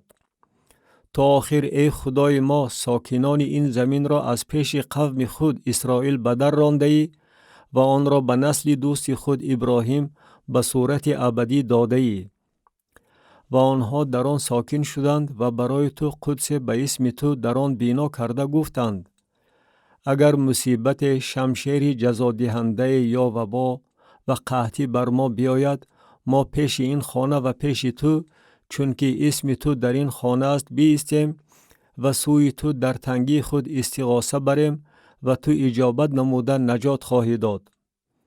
و الحال اینک بنی امون و موآب و کوه سعیر که تو به اسرائیل وقتی که از زمین مصر می آمدند اجازت ندادی که از کشورهای آنها عبور نمایند، بنابراین از پیش آنها دور زده گذشته آنها را نیست و نابود نکردند. اینک آنها پاداش این را به ما می دهند، یعنی می خواهند که آمده ما را از میراثی که به تصرف ما داده ای به در رانند. ای خدای ما خودت آنها را داوری نما، زیرا ما قوت نداریم که پیش انبوه بزرگی که به مقابل ما می آیند ایستادگی نماییم و ما نمی دانیم چی کار کنیم، بلکه چشمان ما به سوی توست. و تمام اهل یهودا به حضور خداوند ایستاده بودند، نیز کودکانشان، زنانشان و پسرانشان. خداوند به واسطه یحزیئیل جواب می گرداند. و یحزیئیل ابن زکریاهو ابن بنایا ابن یعیل ابن متنیای لیوی زاده که از بنی آصاف بود، بر او روح خداوند در میان جماعت نازل شد و او گفت گوش اندازید ای تمام یهودا و ساکنان یروشلیم و پادشاه یهوشافاط. خداوند به شما چنین میگوید شما از این انبوه بزرگ نترسید و هراسان نشوید، زیرا که این جنگ از آن شما نیست بلکه از آن خداست. فردا بر آنها فرود آید، اینک آنها به بلندی سیس میبرایند و شما آنها را در انتهای وادی نزد بیابان یروئیل خواهید یافت. در این جنگ شما نخواهید جنگید. شما ای یهودا و یروشلیم برخاسته بایستید و نجات خداوند را که با شما خواهد بود ببینید. نترسید و هراسان نشوید. فردا به مقابل آنها بیرون آید و خداوند با شما خواهد بود. و یهوشافاط رو به زمین افتاد و تمام اهل یهودا و ساکنان یروشلیم به حضور خداوند افتادند تا که به خداوند سجده برند. و لیوی زادگان از بنی قهاتیان و از بنی قورهیان برخاستند تا که در حق خداوند خدای اسرائیل با آوازی بغایت بلند حمد و ثنا گویند. و بامدادان بر محل برخاسته سوی بیابانی تقوعا بیرون آمدند. و هنگامی که بیرون می آمدند یهوشافاط بایستاد و گفت مرا بشنوید ای اهل یهودا و ساکنان یروشلیم. به خداوند خدای خود ایمان آورید و امین خواهید بود، به انبیای او ایمان آورید و کامیاب خواهید شد. و با قوم مشورت کرده مطربان را تعیین نمود تا که پیشاپیش فوج پیشاهنگ بیرون رفته در شأن خداوند بسرایند و حشمت قدسیت را مدح کرده بگویند خداوند را حمد گوید، زیرا که احسان او تا ابد است. و هنگامی که آنها به سرودن و حمد گفتن شروع کردند، خداوند بر بنی امون، موآب و اهل کوه سعیر که به یهودا آمده بودند کمین نهاد و آنها شکست خوردند.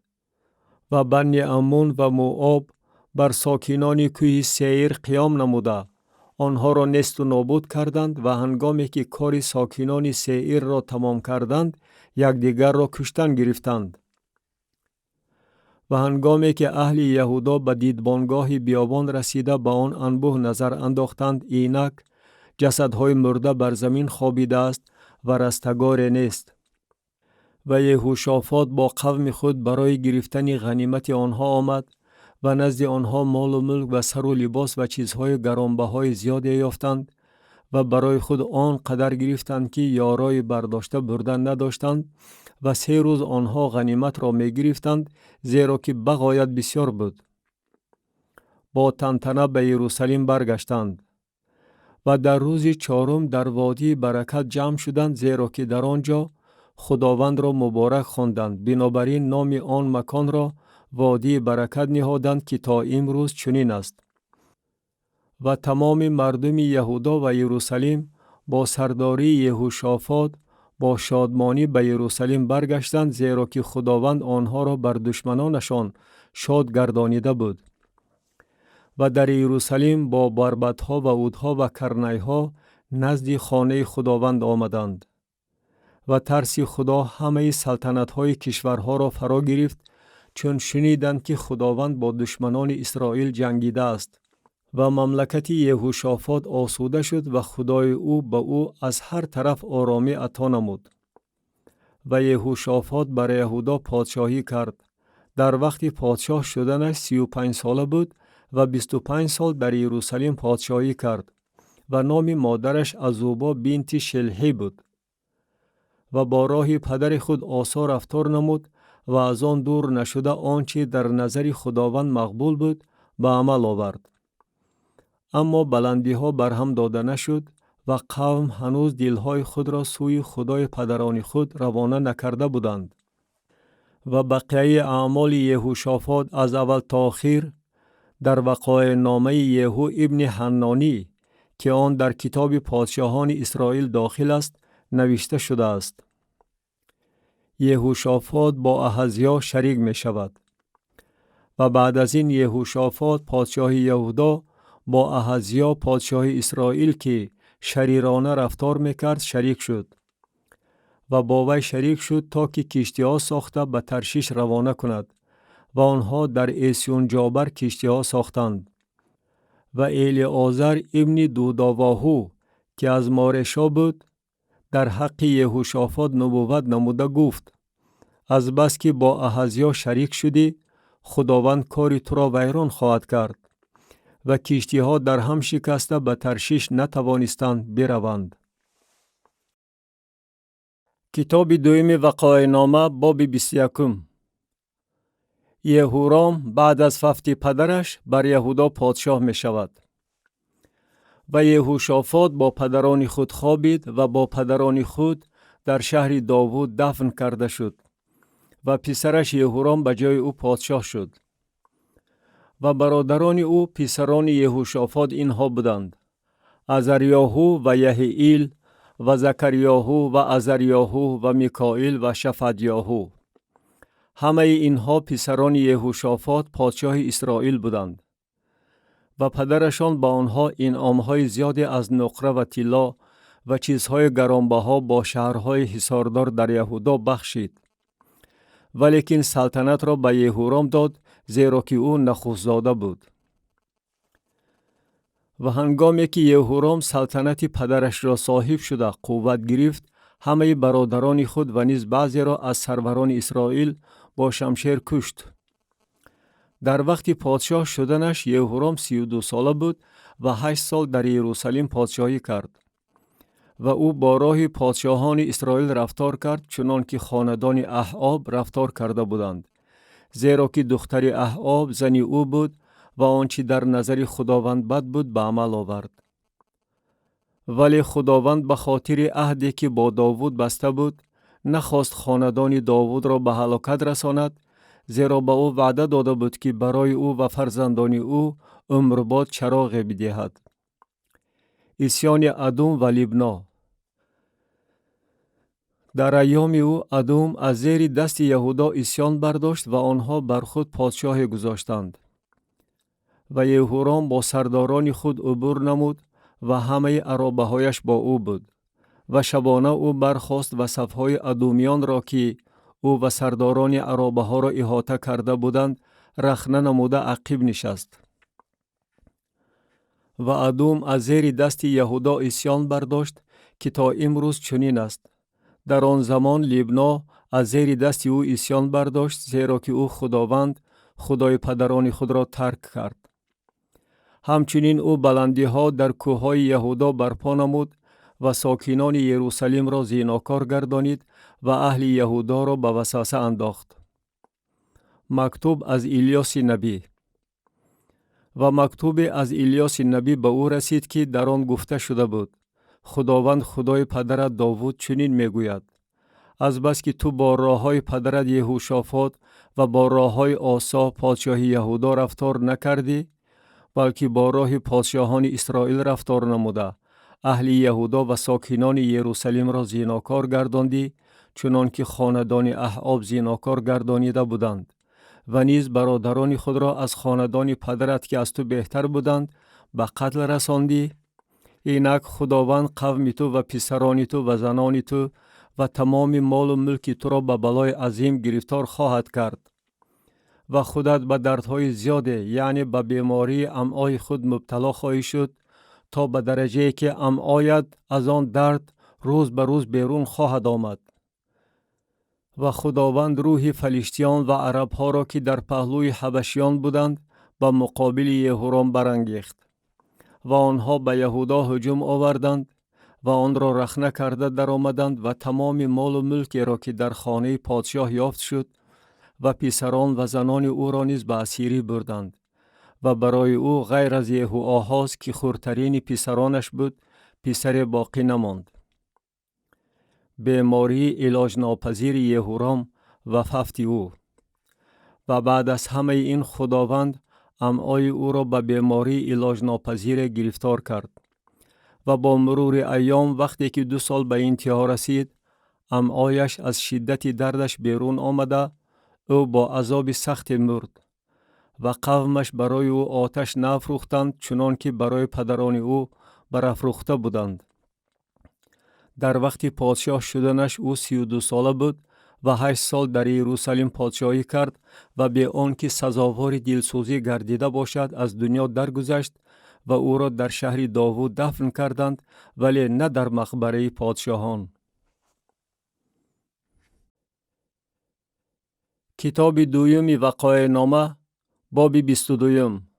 پادشاهی احزیاهو در یهودا. و ساکنان یروشلیم پسر خرده او احزیاهو را به جای او پادشاه کردند، زیرا فوجی که با عرب ها به اردوگاه در آمده بودند همه پسران کلانی را کشته بودند. و احزیاهو ابن یهورام پادشاه یهودا پادشاه شد. در وقت پادشاه شدنش احزیاهو 42 ساله بود و 1 سال در یروشلیم پادشاهی کرد و نام مادرش اتالیا بنت عمری بود.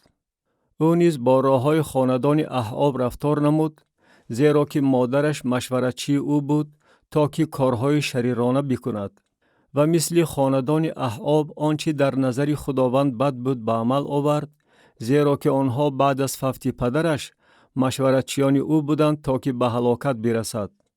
بر طبق مشورت آنها رفتار کرده او با یورام ابن احاب پادشاه اسرائیل به جنگ ضد حزائیل پادشاه ارم به راموت جلعاد رفت و ارمیان یورام را زخمدار کردند. احزیاهو برای دیدن یورام به اسرائیل می آید و او به اسرائیل برگشت تا از زخمهایی که به او در راما رسانیده بودند وقتی که با حزائیل پادشاه ارم می جنگید شفا یابد. و احزیاهو ابن یهورام پادشاه یهودا برای دیدن یورام ابن احاب به اسرائیل فرود آمد، چون که وی بیمار بود. و هلاکت احزیاهو از جانب خدا بود که او نزد یورام آمد و آمدن زمان با یورام به یهو ابن نیمشی مقابل برآمد که ورا خداوند برای نست کردن خاندان احاب تدهین نموده بود. قتل سروران یهودا، فوت احزیاهو. و هنگامی که یهو از خاندان احاب قصاص می گرفت، سروران یهودا و پسران برادران احزیاهو را که به احزیاهو خدمت می کردند یافته آنها را به قتل رسانید و احزیاهو را طلب کرد و او را در حالتی که در سامریه پنهان شده بود دستگیر کرده نزد یهو آوردند و او را کشته دفن کردند، زیرا که گفتند او پسر یهوشافات است که وی با تمام دل خود خداوند را جویا شده بود. و از خاندان احزیاهو کسی باقی نماند که قوت داشته باشد سلطنت راند. و اتالیا مادر احزیاهو چون دید که پسرش مرد، برخواسته تمام نسل پادشاهان خاندان یهودا را نیست و نابود کرد. ولی یهوشابه دختر پادشاه یهوآش ابن احزیاهو را گرفت و او را از میان پسران پادشاه که کشته می شدند دزدید و او را با شیردارش به خانه خوابگاه برده جایگیر کرد. و یهوشابه دختر پادشاه یهورام که زن یهویادای کاهن بود، زیرا که وی خواهر احزیاهو بود. او را از اتالیا پنهان کرد و وی او را نکشت و او با آنها در خانه خدا 6 سال پنهان بود و اتالیا در مملکت پادشاهی میکرد. کتاب دوم وقایع نامه باب 23. یهوآش در یهودا پادشاه می شود. و در سال هفتم یهویادا قوت یافت و میرثدها عزریاهو ابن یروحام و اسماعیل ابن یهوحانان و عزریاهو ابن عبید و معسیاهو ابن ادویاهو و الیشافاد ابن ذکری را با خود گرفته عهد بست. و آنها در یهودا گردش کردند و لیوی زادگان را از همه شهرهای یهودا و سرداران خانواده های اسرائیل را جمع کرده به یروشلیم آمدند. و تمام جماعت در خانه خدا با پادشاه عهد بستند و یهویادا به آنها گفت: اینک پسر پادشاه پادشاهی خواهد کرد، چنان که خداوند درباره بنی داوود گفته است. این است کاری که شما باید به جا آورید. 3 شما، یعنی آنهایی که در شنبه می آیند، عبارت از کاهنان و لیوی زادگان در بانان نزد آستانه ها باشید. و 3 دیگر در خانه پادشاه و 3 باقی نزد دروازه یسود و تمام قوم در صحنهای خانه خداوند. و بگذار کسی به خانه خداوند داخل نشود غیر از کاهنان و خدمتگزاران لیوی زاده که آنها داخل می شوند، زیرا که آنها مقدسند.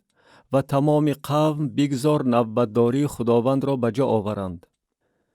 و بگذار لیوی زادگان پادشاه را از هر طرف احاطه نمایند، در حالتی که هر یکی را اسلحه‌اش در دستش باشد و هر کی به خانه درآید باید کشته شود. و هنگامی که پادشاه داخل می شود و بیرون می رود، شما نزد او خواهید بود. و لیوی زادگان و تمام اهل یهودا هر آنچه یهویادای کاهن امر فرمود به جا آوردند و هر یک آدمان خود را، هم آنهایی را که در شنبه می آیند و هم آنهایی را که در شنبه بیرون می روند گرفتند، زیرا که یهویادای کاهن گروه ها را فارغ نکرد. و یهویادای کاهن نیزه ها و سپرهای خرد و کلان پادشاه داوود را که در خانه خدا بود به میرثدها داد. و تمام قوم را که هر یک اسلحه‌اش در دستش بود، از طرف راست خانه تا طرف چپ خانه نزد قربانگاه و نزد خانه گرداگرد پادشاه گذاشت.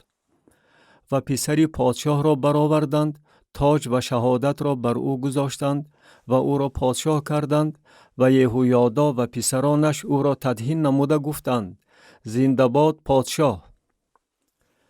قتل اتالیا. و اتالیا آواز قوم را که می دویدند و پادشاه را مدح می کردند شنیده نزد قوم به خانه خداوند آمد. و دید که اینک پادشاه بر منبر خود نزد درآمدگاه ایستاده است و سروران و کرنیها نزد پادشاه می باشند و تمام قوم مملکت شادی می کنند و کرنی می نوازند و مغنیان با اسباب موسیقی حمد و ثنا می خوانند. و اتالیا لباسش را چاک زده گفت: خیانت، خیانت. و یهویادای کاهن میرثدها را که سرداران قشون بودند خوانده برآورد و به آنها گفت: و را به میان صفها بیرون آورید و هر که از عقب وی برود با شمشیر کشته خواهد شد، زیرا کاهن گفته بود: و را در خانه خداوند نکشید. و به وی راه دادند و هنگامی که وی به دهن دروازه اسبهای خانه پادشاه رسید در آنجا و را کشتند. یهویادا با قوم عهد می بندد. و یهویادا در میان خود و تمام قوم و پادشاه عهد بست که تا قوم خداوند باشند. و تمام قوم به خانه بعل آمده آن را خراب کردند و قربانگاه ها و بتهایش را شکستند و متان را که کاهن بعل بود پیش قربانگاه ها کشتند. و یهویادا نوبتداری های خانه خداوند را به دست کاهنان و لیوی زادگان سپرد، چنان که داوود در خانه خداوند تقسیم کرده بود، تا که بر طبق آنچه در تورات موسی نوشته شده است با شادمانی و سرودخوانی موافق دستور داوود قربانی های سوختنی برای خداوند تقدیم نمایند.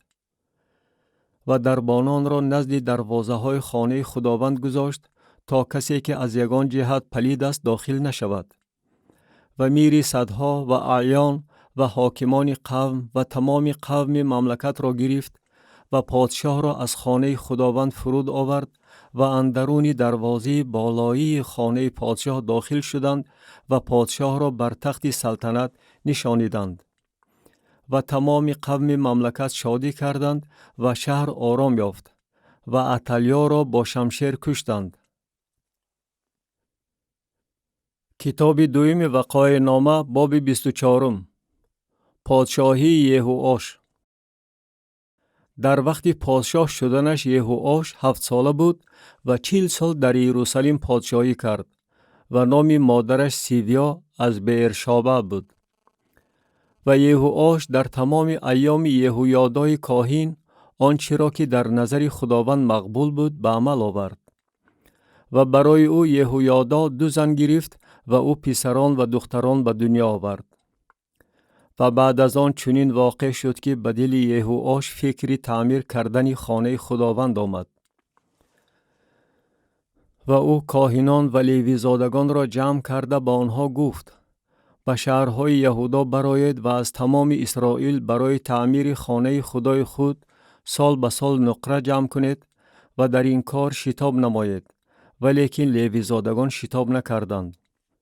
و پادشاه یهویادای سرکاهن را خوانده به وی گفت: چرا از لیوی زادگان طلب نکردی که جزیه را که موسی بنده خداوند و جماعت اسرائیل برای خیمه شهادت مقرر نموده بودند از یهودا و یروشلیم بیارند؟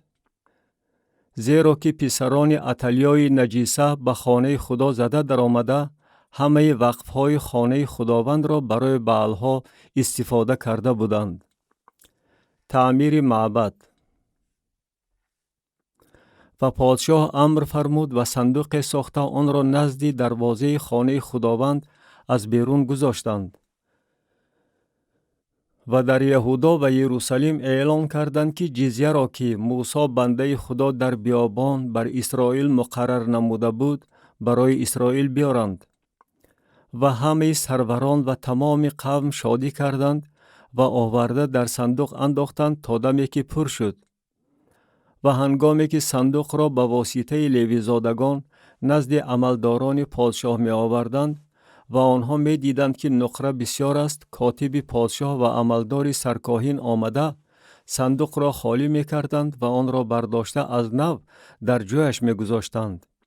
همین طور روز به روز عمل نموده نقره زیاد جمع کردند. و پادشاه و یهویادا آن را به سرکارانی که با کارهای تعمیر خانه خداوند مشغول بودند می دادند و آنها سنگتراشان و دوریدگران را برای تعمیر خانه خداوند و آهنگران و مسگران را برای مستحکم کردن خانه خداوند کرا می کردند. و سرکاران کار می کردند و کارهای تعمیر به واسطه آنها انجام یافت و خانه خدا را به شکل اولی آن درآوردند و آن را مستحکم کردند.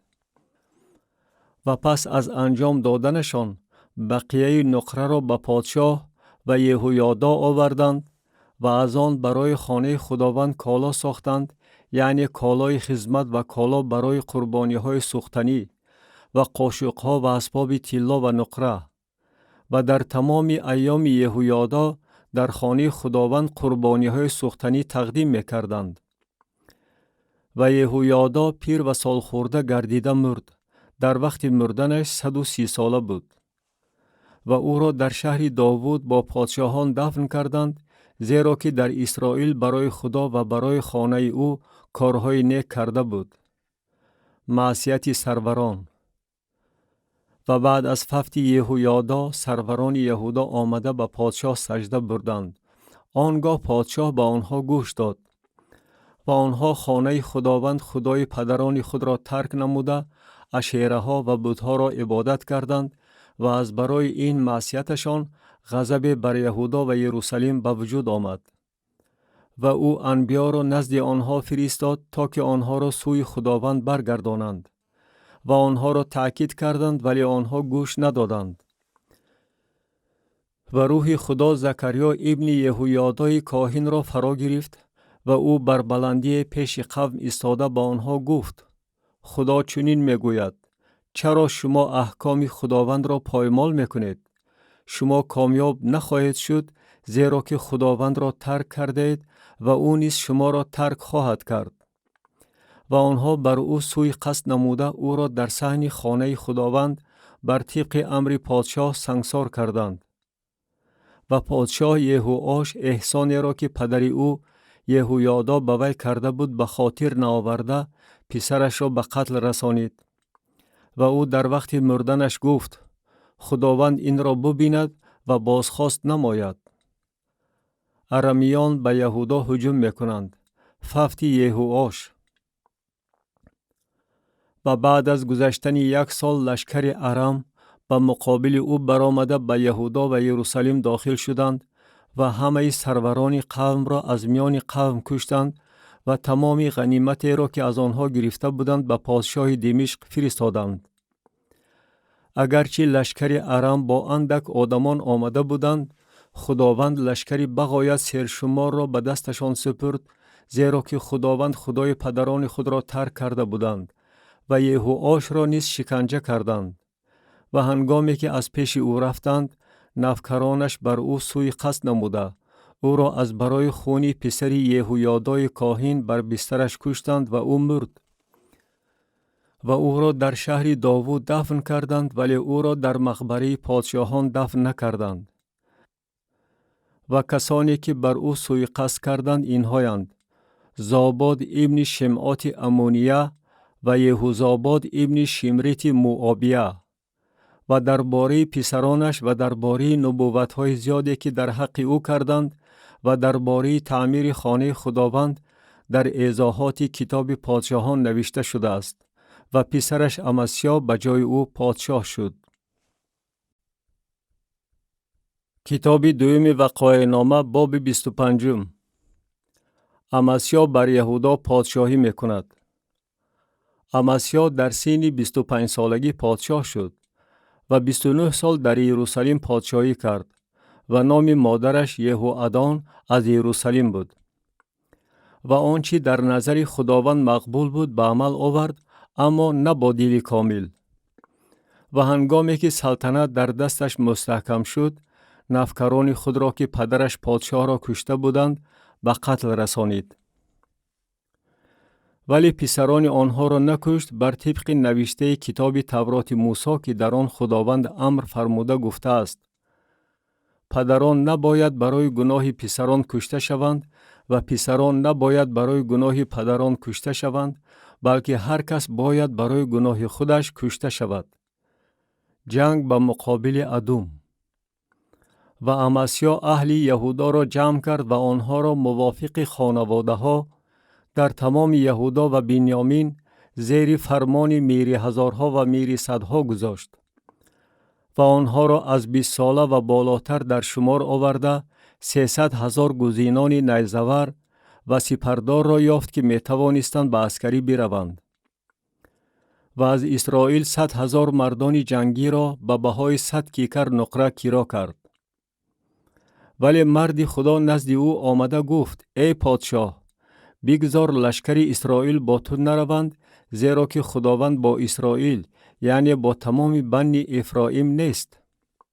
بلکه خودت برو و عمل نموده در جنگ قوی شو، وگرنه تو را خدا پیش دشمن مغلوب خواهد کرد، زیرا که خدا قادر است مدد رساند و مغلوب سازد. و امسیا به مرد خدا گفت: پس آید به 100 کیکر نقره‌ای که به فوج اسرائیل دادم چی کنم؟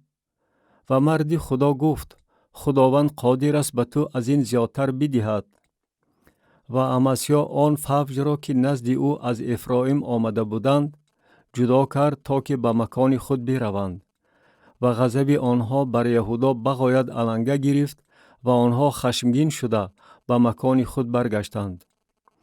و امسیا دلیر گردیده قوم خود را پیش برد و به دره ملح رسیده از بنی سعیر 10,000 نفر را کشت. و بنی یهودا 10,000 نفر را زنده اسیر کرده به قله ساله آوردند. و آنها را از قله صالح پرتافتند و همهشان نابود شدند.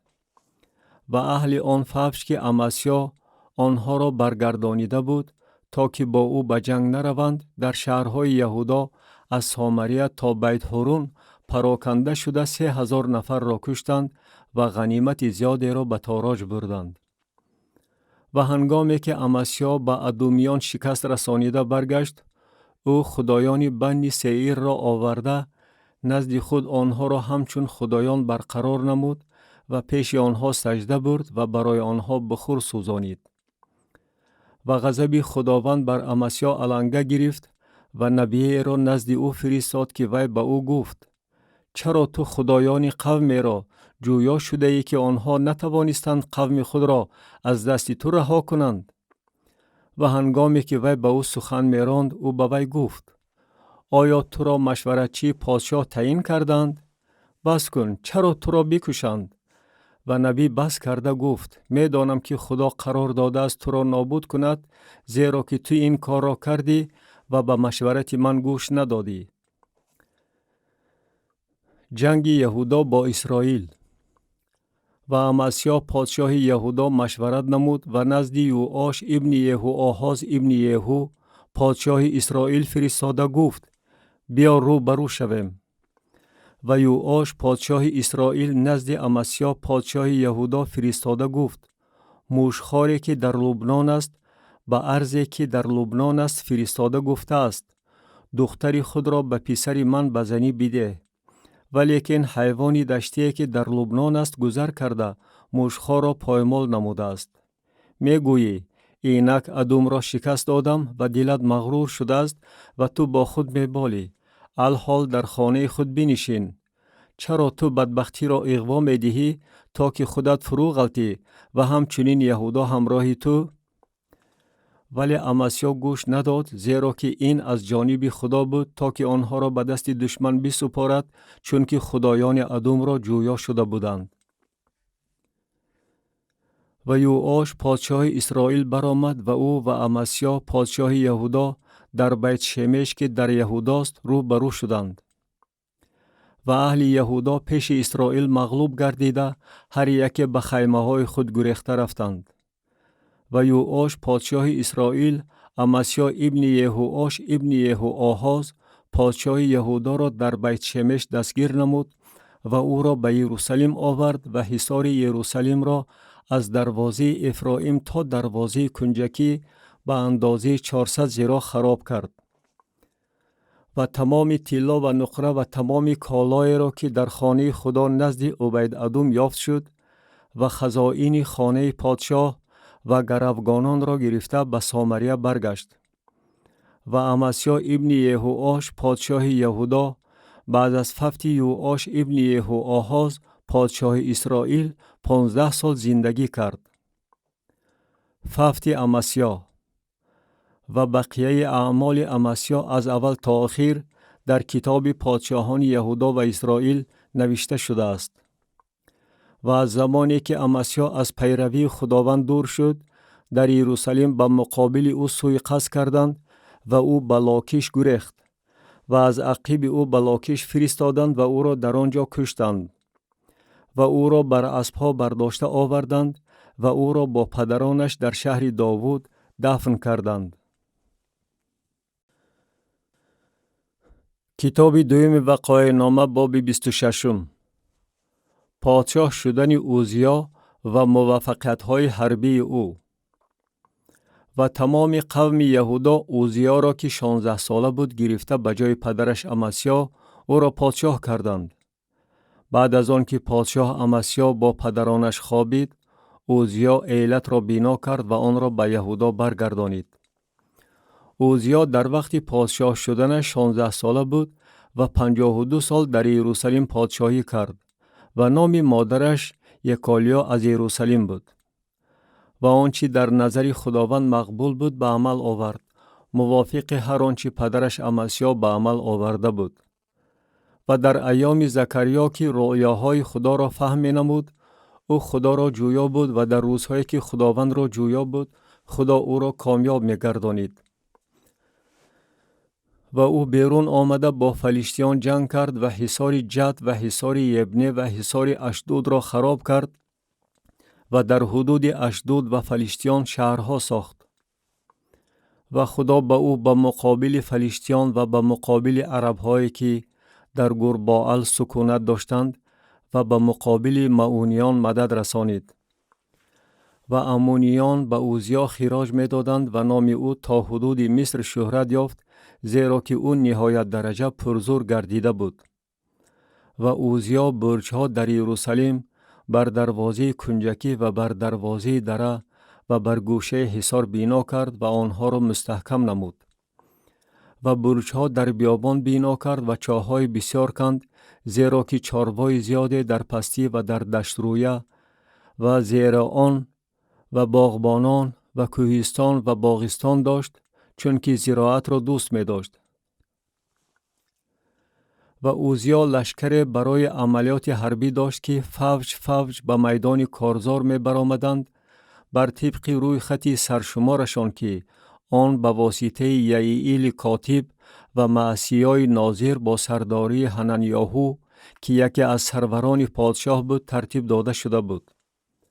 شماره عمومی سرداران خانواده ها که مردان جنگی بودند 2600 نفر بود و زیر دستشان 307500 نفر جنگاوران بودند که با مردانگی جنگیده به پادشاه بر ضد دشمن مدد می رسانیدند. و اوزیا برای آنها، یعنی برای تمام لشکر، سپرها و نیزه ها و خودها و جفشنها و کمانها و سنگهای فلاخمان تیار کرد. و در یروشلیم منجنیق‌هایی که عملی استایان ماهر بود ساخت، تا که آنها بر برج‌ها و گوشه‌های حصار برای انداختن تیرها و سنگ‌های کلان گذاشته شود. و نام او تا جایهای دوردست شهرت یافت، زیرا که او برای کامیابی خود چیزهای عجایب ساخته بغایت قوی گردید. معصیت اوزیا و جزا دادنش. و هنگامی که او قوی شد، دلش تا به درجه بدکرداری متکبر گردیده، به خداوند خدای خود خیانت کرد و به معبد خداوند درآمد تا که بخور بر قربانگاه بخور بسوزاند. و از پی او عزریاهوی کاهن درآمد و کاهنان خداوند 80 مرد دلیر همراه او بودند. و آنها در گرد پادشاه اوزیا ایستاده به او گفتند: تو را ای اوزیا روا نیست که برای خداوند بخور بسوزانی، بلکه این کاری کاهنان بنی هارون است که برای سوزانیدن بخور تقدیس شدند. از قدس بیرون رو، زیرا که تو خیانت کرده ای و این برای تو سبب شأن و شرف از جانب خداوند خدا نخواهد بود. و اوزیا در غضب شد، در حالتی که مجمر بخور سوزانی در دستش بود، و همین که غضبش بر کاهنان علنگه زد، پیش کاهنان در خانه خداوند نزد قربانگاه بخور مخاو بر پیشانی او پیدا شد.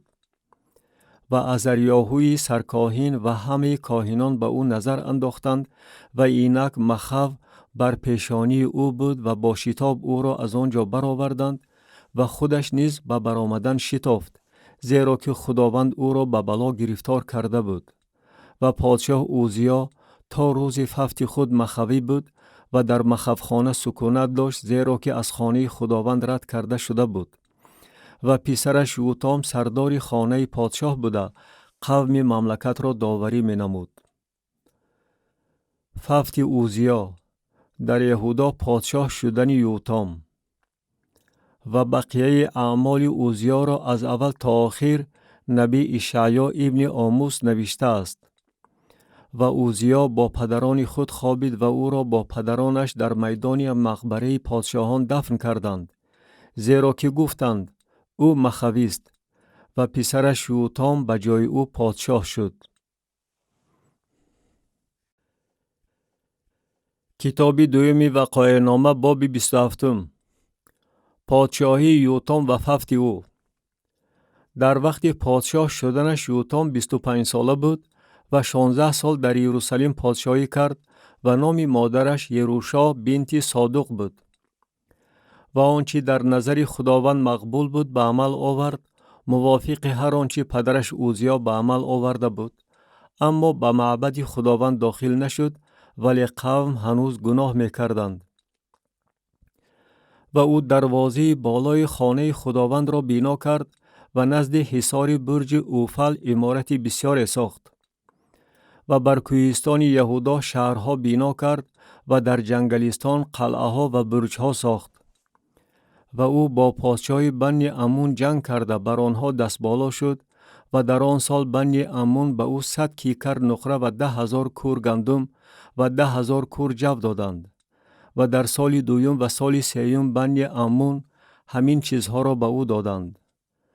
و یوتام پرزور گردید، زیرا که راههای خود را پیش خداوند خدای خود درست گردانیده بود. و بقیه اعمال یوتام و همه جنگهایش و رفتارش در کتاب پادشاهان اسرائیل و یهودا نوشته شده است. در وقت پادشاه شدنش او 25 ساله بود و 16 سال در یروشلیم پادشاهی کرد. و یوتام با پدران خود خوابید و او را در شهر داوود دفن کردند و پسرش آهاز به جای او پادشاه شد.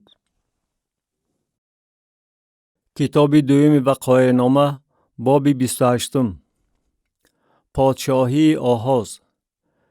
در وقت پادشاه شدنش آهاز 20 ساله بود و 16 سال در یروشلیم پادشاهی کرد. ولی آنچه در نظر خداوند مقبول بود مثل پدرش داوود به عمل نآورد، بلکه با راههای پادشاهان اسرائیل رفتار نمود و حتی هیکل‌های ریخته برای بعل‌ها ساخت.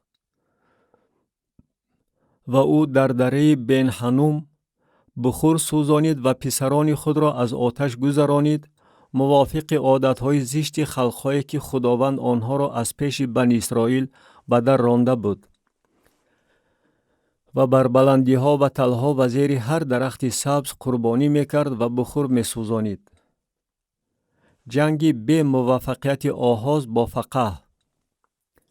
و خداوند خدایش او را به دست پادشاه ارم سپرد و آنها او را ضربه زدند و اسیران زیادی را از او گرفته به دمشق بردند. و او به دست پادشاه اسرائیل نیز سپرده شد و وی به او ضربه بزرگ رسانید. و فقه ابن رملیاهو در یهودا 120,000 نفر را که همه اشان مردان جنگی بودند در یک روز کشت، چون که آنها خداوند خدای پدران خود را ترک کرده بودند.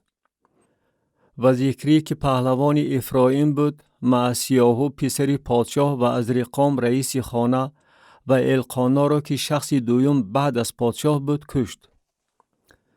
و بنی اسرائیل از برادران خود 200,000 زنان، پسران و دختران را به اسیری گرفتند و نیز غنیمت زیادی از آنها تاراج کردند و آن غنیمت را به سامریه آوردند. و در آنجا نبی خداوند بود که اودید نام داشت و او به استقبال لشکری که به سامریه می آمدند برآمده به آنها گفت: اینک چون خداوند خدای پدرانتان بر یهودا در غضب شد، آنها را به دست شما سپرد و شما آنها را با خشمی که شدتش به آسمان رسیده است کشتید. و الحال شما می خواهید که پسران یهودا و یروشلیم را به غلامان و کنیزان خود تبدیل دهید؟ با این آخر شما خود را پیش خداوند خدای خود گناهکار می سازید. و الحال به من گوش داده اسیرانی را که از برادران خود گرفته اید برگردانید، زیرا که آتش غضب خداوند بر شماست.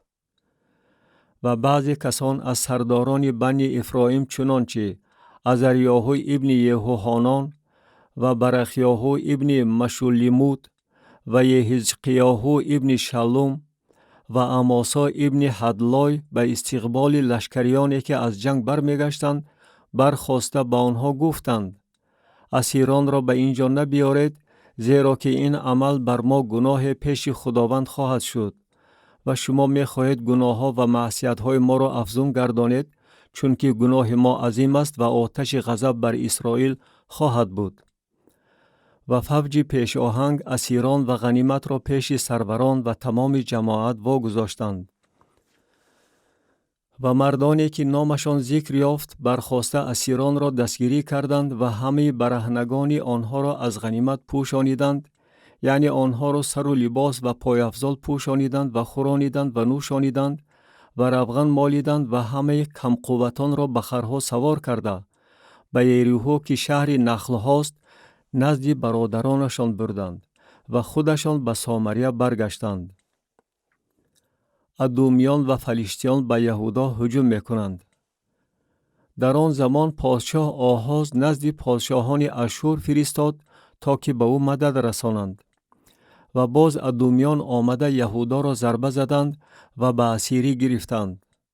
و فلیشتیان به شهرهای پستی و جنوب یهودا زده در آمده بیت شمش و ایالون و جدیرود و سوکو را با دهاتش و تیمنا را با دهاتش و جیمزو را با دهاتش ضبط کردند و در آنجا ساکن شدند. زیرا که خداوند یهودا را از باعث آحاز پادشاه اسرائیل پایمال گردانید، چون که او یهودا را به فسق و فجور گرفتار کرد و به خداوند بسیار خیانت نمود. و تیجلت فیلاسر پادشاه اشور نزد او آمد، ولیکن او را به تنگ آورد و مدد به او نرسانید. اگرچه آحاز گنجهای خانه خداوند و خانه پادشاه و سروران را گرفته به پادشاه اشور داد، وی به او مدد نکرد. و با وجود تنگی احوال خود، او پادشاه آحاز به خداوند خیانت کردن گرفت. و برای خدایان دمشق که او را ضربه زده بودند قربانی ها تقدیم نموده گفت: از بس که خدایان پادشاهان ارم به آنها مدد می رسانند، بنابراین من هم برای آنها قربانی می کنم و آنها به من مدد خواهند کرد. ولیکن آنها باعث مغلوبیت او و تمام اسرائیل گردیدند. و آحاز کالای خانه خدا را جمع کرد و کالای خانه خدا را پاره پاره کرد و درهای خانه خداوند را بست و در هر گوشه یروشلیم قربانگاه ها برای خود ساخت.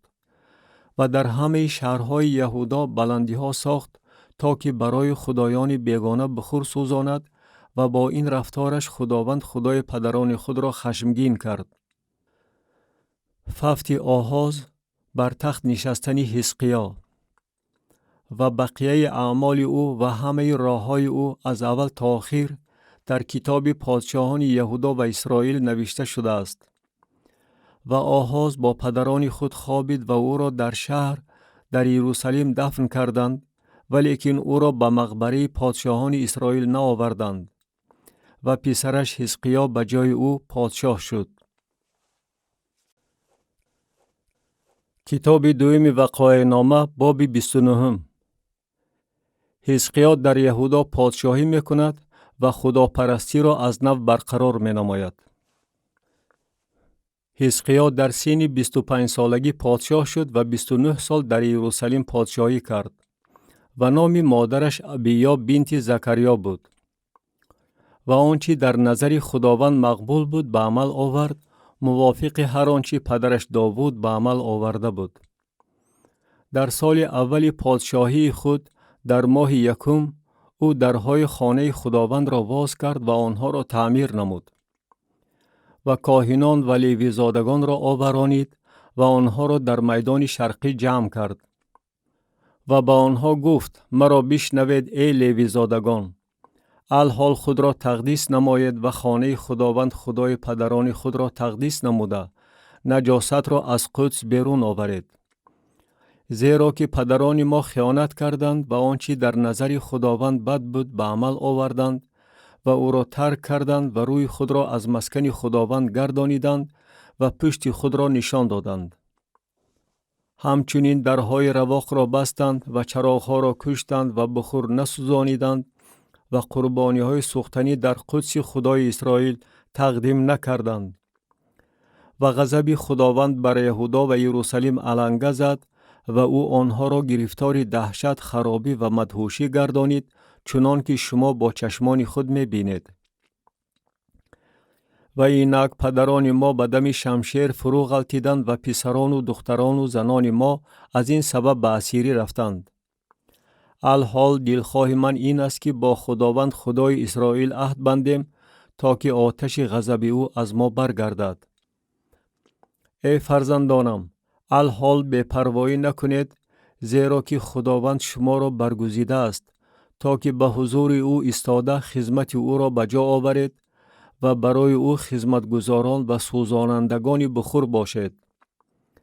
ولی لیوی زادگان برخاستند مهد ابن اماسی و یوئیل ابن عزریاهو از بنی قهاتیان و از بنی مراریان، قیش ابن عبدی و عزریاهو ابن یهللعیل، و از جرشونیان یوآه ابن زیما و ایدن ابن یوآه، و از بنی الیصافان شمری و یعیل، و از بنی آصاف زکریاهو و میتنیاهو، و از بنی هیمان یحییل و شمعی، و از بنی یدوتون شمعیا و عوزییل. و آنها برادران خود را جمع کرده تقدیس نمودند و بر طبق فرمان پادشاه که موافق کلام خداوند بود برای تطهیر خانه خداوند آمدند.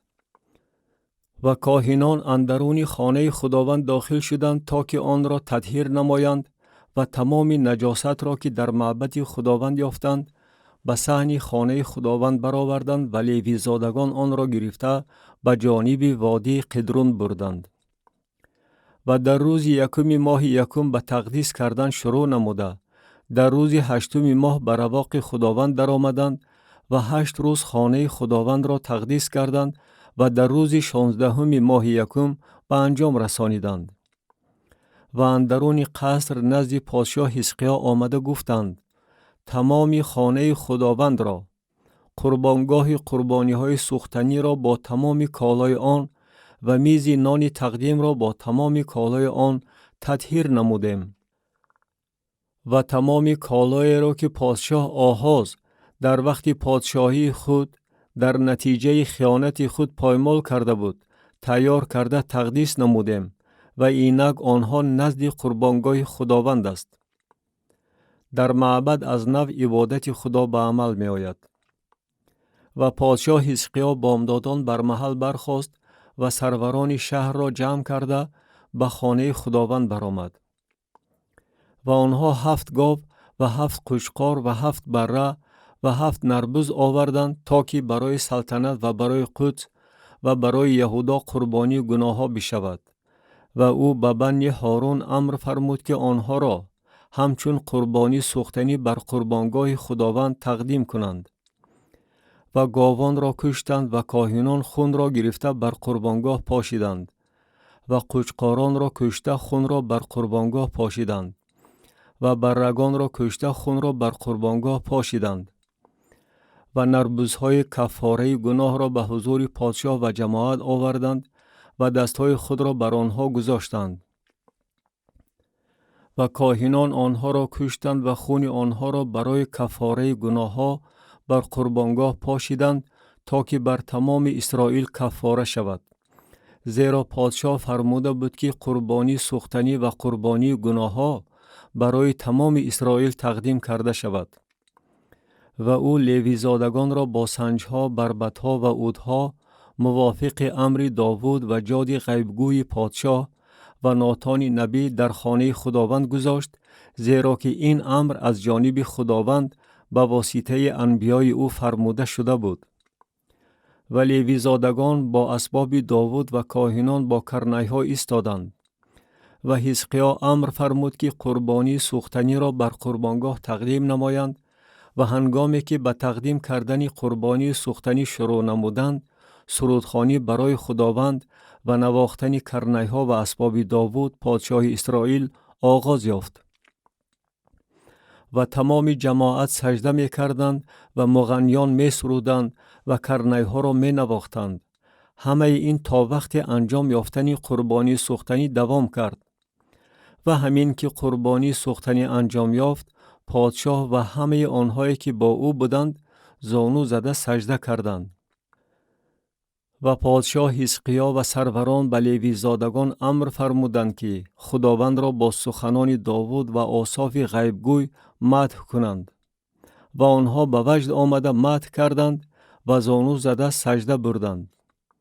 و حزقیا جواب گردانیده گفت: الحال وظیفه خود را به جا آوردید، پس نزدیک آمده ذبح‌ها و قربانی‌های شکرانه را برای خانه خداوند بیارید. و جماعت ذبح‌ها و قربانی‌های شکرانه آوردند و هر کسی ولی نعمت قربانی سوختنی آورد. و شماره قربانی سوختنی که جماعت آوردند 70 گاو، 100 قشقار و 200 بره بود. همه اینها قربانی سوختنی برای خداوند بود. و دیگر قربانی های مقدس 600 گاو و 3000 گوسفند بود. اما کاهنان کم بودند و به پوست کندن همه قربانی های سوختنی قوتشان نمی رسید. و برادرانشان لیویزادگان با آنها مدد رسانیدند تا دمی که کار انجام یافت و تا دمی که کاهنان خود را تقدیس کردند. زیرا که لیویزادگان در تقدیس کردن خود نظر به کاهنان بیشتر راستدل بودند. و نیز قربانی های سوختنی با چربوی قربانی های سلامتی و با هدیه های ریختنی برای قربانی های سوختنی بسیار بود. و خدمت خانه خداوند درست به جا آورده شد. و حزقیا و تمام قوم شادی کردند که خدا قوم را آماده گردانیده بود، زیرا که این به طور غیر چشم داشت به عمل آمد. کتاب دوم وقایع نامه باب 30. تیاری به عید فصح. و حزقیا به تمام اسرائیل و یهودا فرستاد و نیز نامه ها به افرایم و منشه نوشت تا که به خانه خداوند به یروشلیم بیایند و فصح را برای خداوند خدای اسرائیل به جا آورند. و پادشاه و سرورانش و تمام جماعت در یروشلیم مشورت نموده قرار دادند که فصح را در ماه دوم به جا آورند. زیرا که نتوانستند آن را در وقتش به جا آورند، چون که کاهنان به مقدار ضروری تقدیس نیافته و قوم در یروشلیم جمع نشده بودند. و این در نظر پادشاه و در نظر تمام جماعت پسند آمد.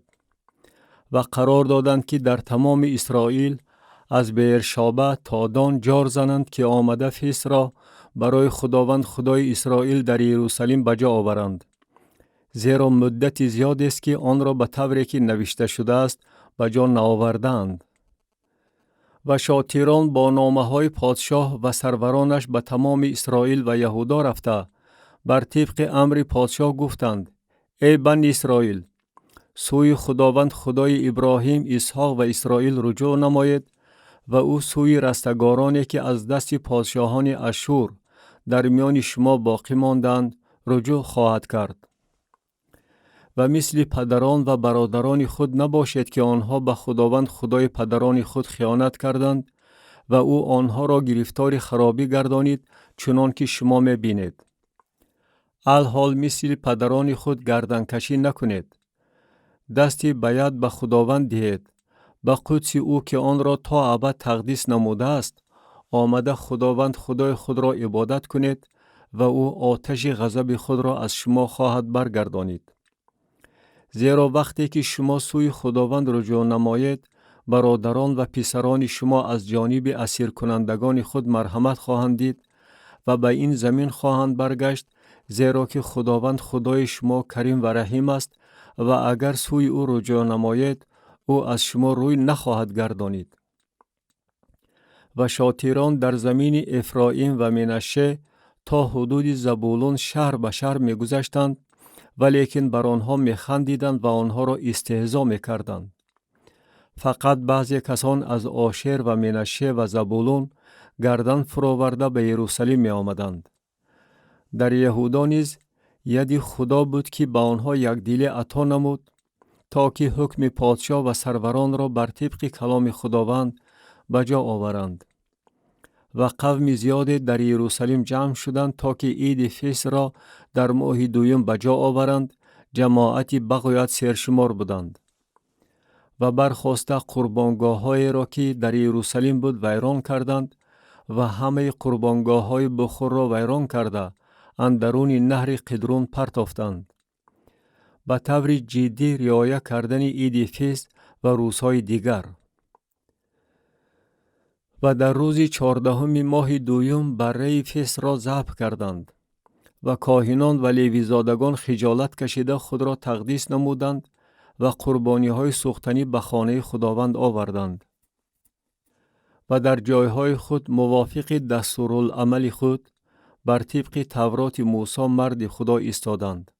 کاهنان خون را از دست لیویزادگان گرفته می پاشیدند. از بس که بسیار از جماعت خود را تقدیس نکرده بودند، لیوی زادگان متصدی شدند که برای هر کسی که تطهیر نیافته است بره فیست را ذبح کرده و را برای خداوند تقدیس نمایند. زیرا که اکثر قوم بسیاری از افرایم و منشه، ایساکار و زبولون تطهیر نیافته بودند و فیست را نه بر طبق آنچه نوشته شده است خوردند، زیرا که حزقیا در حق آنها دعا خوانده گفت: خداوندی پر احسان هر کس را که دلش مایل شده است که خدا را یعنی خداوند خدای پدرانش را جویا شود خواهد آمرزید، اگرچه وی به تطهیر مقدس موافق نباشد. و خداوند دعای حزقیا را اجابت نموده قوم را آمرزید. و بنی اسرائیل که در یروشلیم بودند عید فطیر را 7 روز با شادمانی عظیم بجا آوردند و لیوی زادگان و کاهنان با اسباب حمد و ثنای خداوند هر روز خداوند را مدح می کردند. و حزقیا به همه لیوی زادگانی که از خدمت خداوند فهمی نیکو داشتند سخنانی دلجوی گفت و 7 روز خوراک عیدانه خوردند، قربانی های سلامتی ذبح کردند و خداوند خدای پدران خود را حمد و ثنا گفتند. و تمام جماعت مشورت نموده قرار دادند که 7 روز دیگر عید کنند و 7 روز خرسندی کردند. زیرا که حزقیا پادشاه یهودا برای جماعت 1000 سر گاو و 7000 سر گوسفند بخشش کرد و سروران برای جماعت 1000 سر گاو و 10,000 سر گوسفند بخشیدند و اکثر کاهنان خود را تقدیس نمودند. و تمام جماعت یهودا و کاهنان و لیوی زادگان و تمام جماعتی که از اسرائیل آمدند و غریبانی که از زمین اسرائیل آمدند و آنهایی که در یهودا ساکن بودند خرسندی کردند.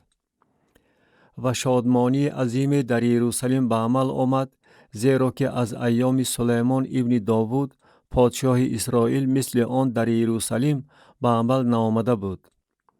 و کاهنان و لیوی زادگان برخاسته قوم را برکت دادند و آواز آنها مستجاب شد و دعای آنها به مسکن قدس او به آسمان رسید. کتاب دوم وقایع نامه باب 31. نست و نابود کردن بتها و اصلاحات دیگر حزقیا.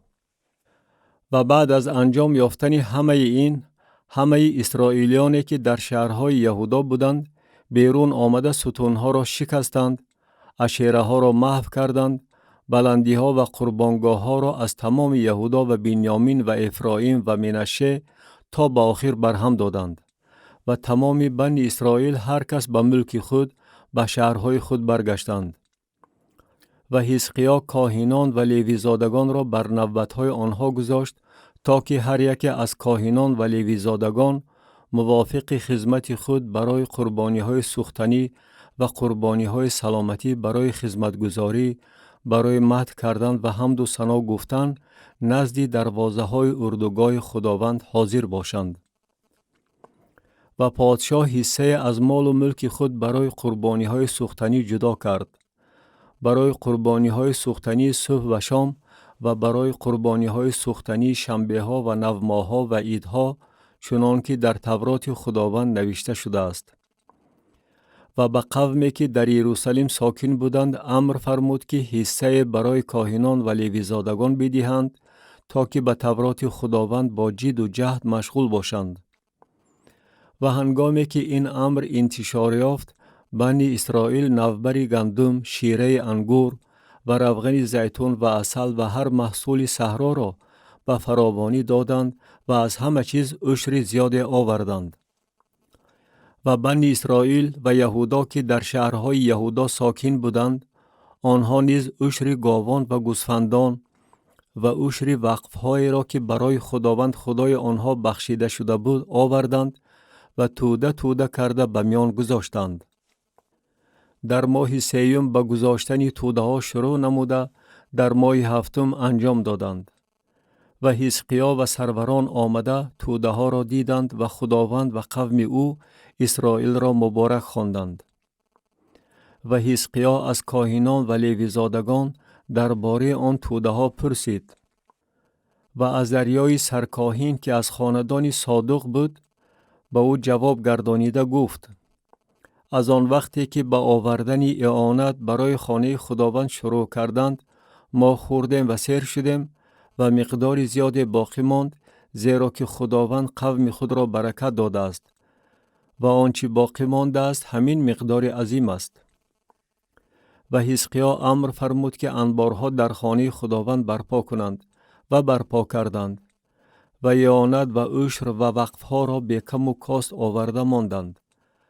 و کنانیاهوی لیویزاده بر آنها رئیس بود و برادرش شمعی معاون او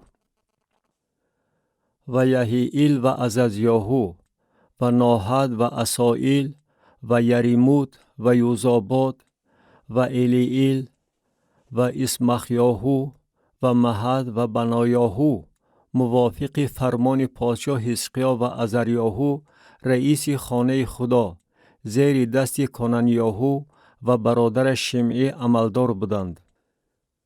و قوره ابن یمنای لیویزاده که دربانی دروازه شرقی بود بر خیرات خدا موکل شد تا که اعانتهای خداوند و وقفهای مقدس را تقسیم کنند. و زیر دست او ایدن و مینیامین و یشوع و شمعیاهو و امریاهو و شکنیاهو در شهرهای کاهنان بودند تا که به برادران خود خواه کلان باشند خواه خرد بر حسب گروهاشان به کم و کاست تقسیم کنند.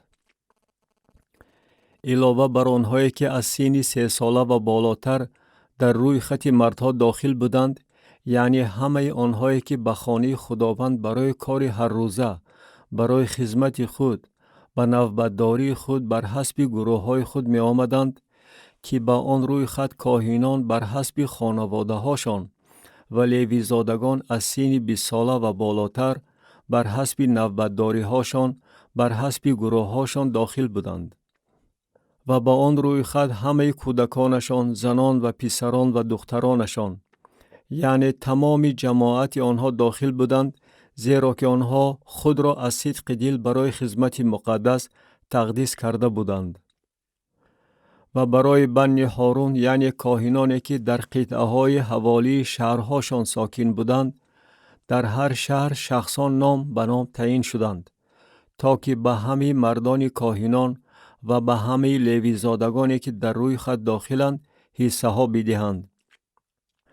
و حزقیا در تمام یهودا همین طور عمل کرد و آنچه در نظر خداوند خدای او نیکو و مقبول و امین بود به عمل آورد و هر عملی را که برای خدمت خانه خدا، برای رعایت تورات و احکام، برای جستن خدای خود اقدام نمود، او با تمام دل خود اجرا کرد و موفقیت یافت.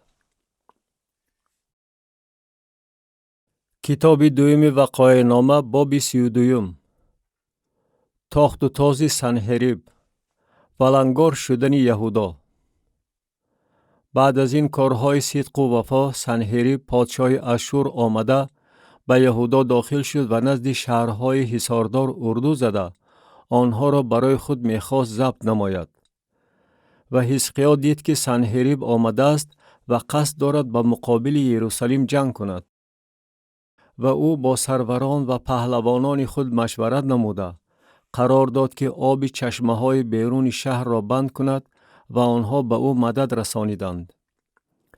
و قوم زیاد جمع شدند و همه چشمه ها و نهر را که از میان کشور جاری می شد بند کرده گفتند: چرا پادشاهان اشور آمده آب فراوان یابند؟ و او قوت گرفت و تمام حصار ویرانه را تعمیر نموده آن را تا برج ها بلند کرد و حصار دیگری از بیرون آن ساخت و میلو را در شهر داوود مستحکم نمود و اسلحه و سپرهای زیاد ساخت.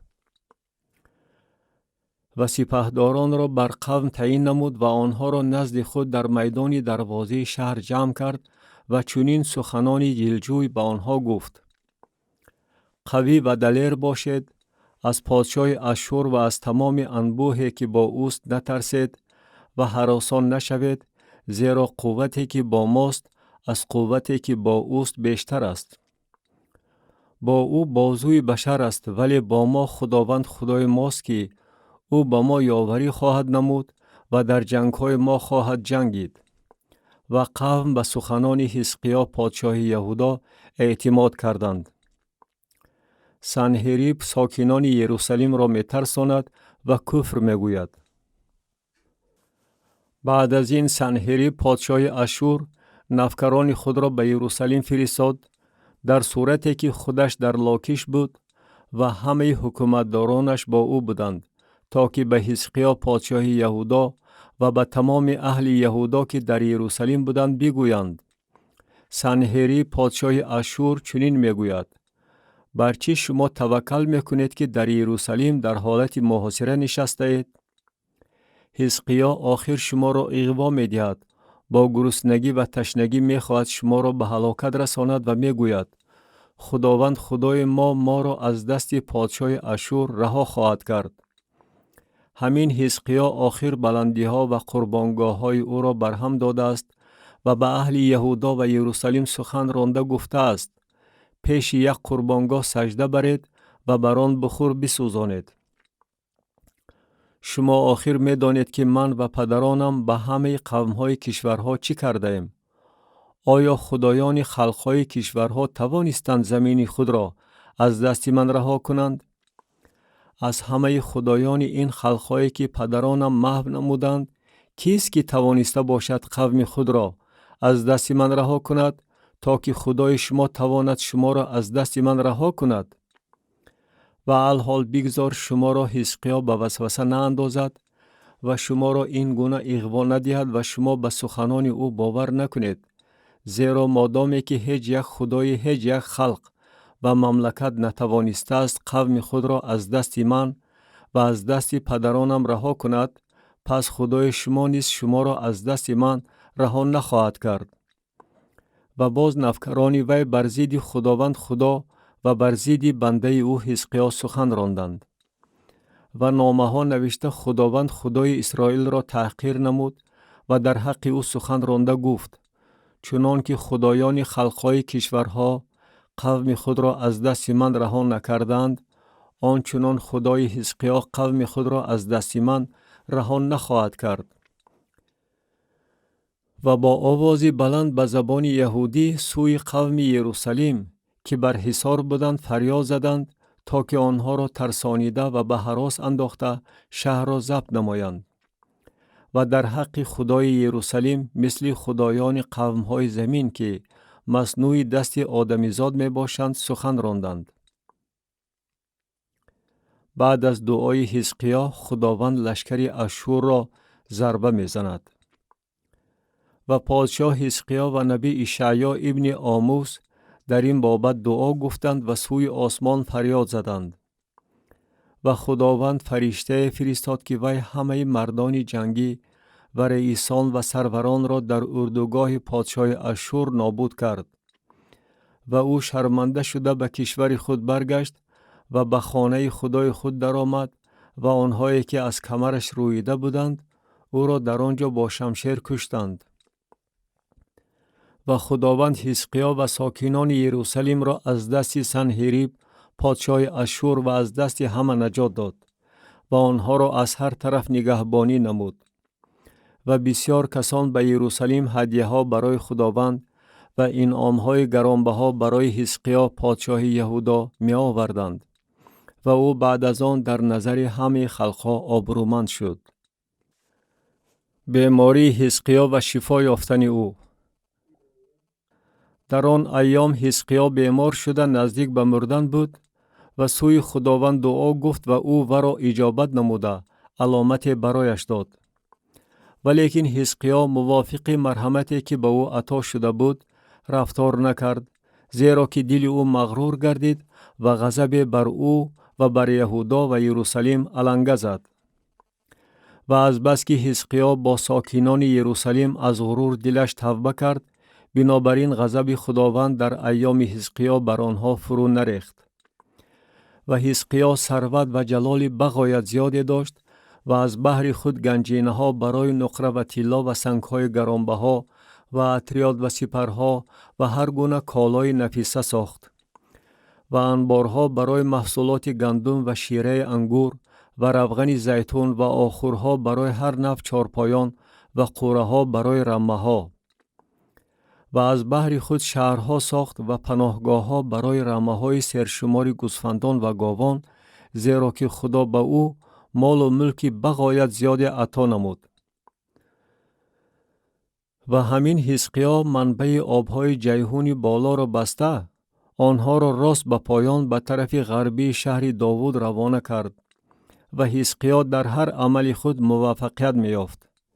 و همچنین در مسئله الچیان سروران بابل که نزد او فرستاده شده بودند تا از علامتی که در زمین ظاهر شده بود پرسان کنند. خدا او را ترک کرد تا که او را امتحان نموده هر چی را که در دلش بود بدانند. و بقیه اعمال حزقیا و احسانهایش در رؤیای نبی اشعیا ابن آموس و در کتاب پادشاهان یهودا و اسرائیل نوشته شده است. و حزقیا با پدران خود خوابید و او را در پیشگاه مقبره بنی داوود دفن کردند و تمام اهل یهودا و ساکنان یروشلیم او را در وقت ففتش عزت و اکرام نمودند و پسرش منشه به جای او پادشاه شد. کتاب دوم وقایع نامه باب 33. پادشاهی منشه، معصیت او. در وقت پادشاه شدنش منشه 12 ساله بود و 55 سال در یروشلیم پادشاهی کرد. و آنچه در نظر خداوند بد بود به عمل آورد، به تقلید کارهای زشت خلقهایی که خداوند آنها را از پیش بنی اسرائیل به در رانده بود. و بلندی های را که پدرش حزقیا ویران کرده بود از نو بنا نمود و قربانگاه ها برای بعل ها برپا کرد و عشیره ها ساخت و به تمام لشکر آسمان سجده می برد و آنها را عبادت می کرد. و قربانگاه ها در خانه خداوند بنا نمود که خداوند درباره آن گفته بود در یروشلیم اسم من تا ابد خواهد بود. و قربانگاه ها برای تمام لشکر آسمان در 2 صحن خانه خداوند بنا نمود. و او پسرانش را در دره بن هینوم از آتش گذرانید. و افسون نموده فال میکشد و جادو میکرد و با جادوگران و عزایم خانان رابطه داشت. بسیار چیزها را که در نظر خداوند بد بود به عمل می آورد تا که او را به خشم آورد. و هیکل بتی را که ساخته بود در خانه خدا گذاشت که خدا درباره آن به داوود و به پسرش سلیمان گفته بود در این خانه و در یروشلیم که آن را از همه سبطهای اسرائیل برگزیدم اسم خود را تا ابد خواهم گذاشت. و پای اسرائیل را از زمینی که برای پدران شما تعیین نمودم دیگر دور نخواهم کرد، به شرطی که هر آنچه را که من به آنها در تمام شریعت و فرائض و احکام به واسطه موسی امر فرمودم همیشه نگاه داشته بجا آورند. ولی منشه اهل یهودا و ساکنان یروشلیم را تا به درجه گمراه ساخت که از خلقهایی که خداوند آنها را از پیش بنی اسرائیل نیست کرده بود بدتر رفتار کردند. و خداوند به منشه و قوم وی سخن راند ولیکن آنها گوش ندادند. به اسیری افتادن منشه و آزاد شدن او. و خداوند سرلشکران پادشاه اشور را بر آنها آورد و منشه را گرفته مهار به بینیش زدند و او را با زنجیرهای مس بستند و او را به بابل بردند. و او در تنگی خود روی خداوند خدای خود را جویا شد و به حضور خدای پدران خود بغایت گردن فراورد. و سوی او دعا گفت و او استغاثه و را شنیده اجابت نمود و به سلطنت وی به یروشلیم برگردانید و منشه دانست که خداوند خداست. و بعد از این حصار بیرون شهر داوود را به طرف غربی جیحون در وادی تا درآمدگاه دروازه ماهیان بنا کرد و آن را به طرف برج اوفل گردانید و بغایت بلند ساخت و سروران حربی را در همه شهرهای حصاردار گذاشت. و خدایان بیگانه و بت را از خانه خداوند دور کرد و همه قربانگاهی را که در کوه خانه خداوند و یروشلیم بنا کرده بود برداشته از شهر بیرون پرتافت. و قربانگاه خداوند را از نو بنا کرد و قربانی های سلامتی و شکرانه بر آن ذبح نمود. و به اهل یهودا امر فرمود که خداوند خدای اسرائیل را عبادت نمایند. اما قوم هنوز در بلندی ها قربانی می کردند، لیکن این برای خداوند خدای آنها بود.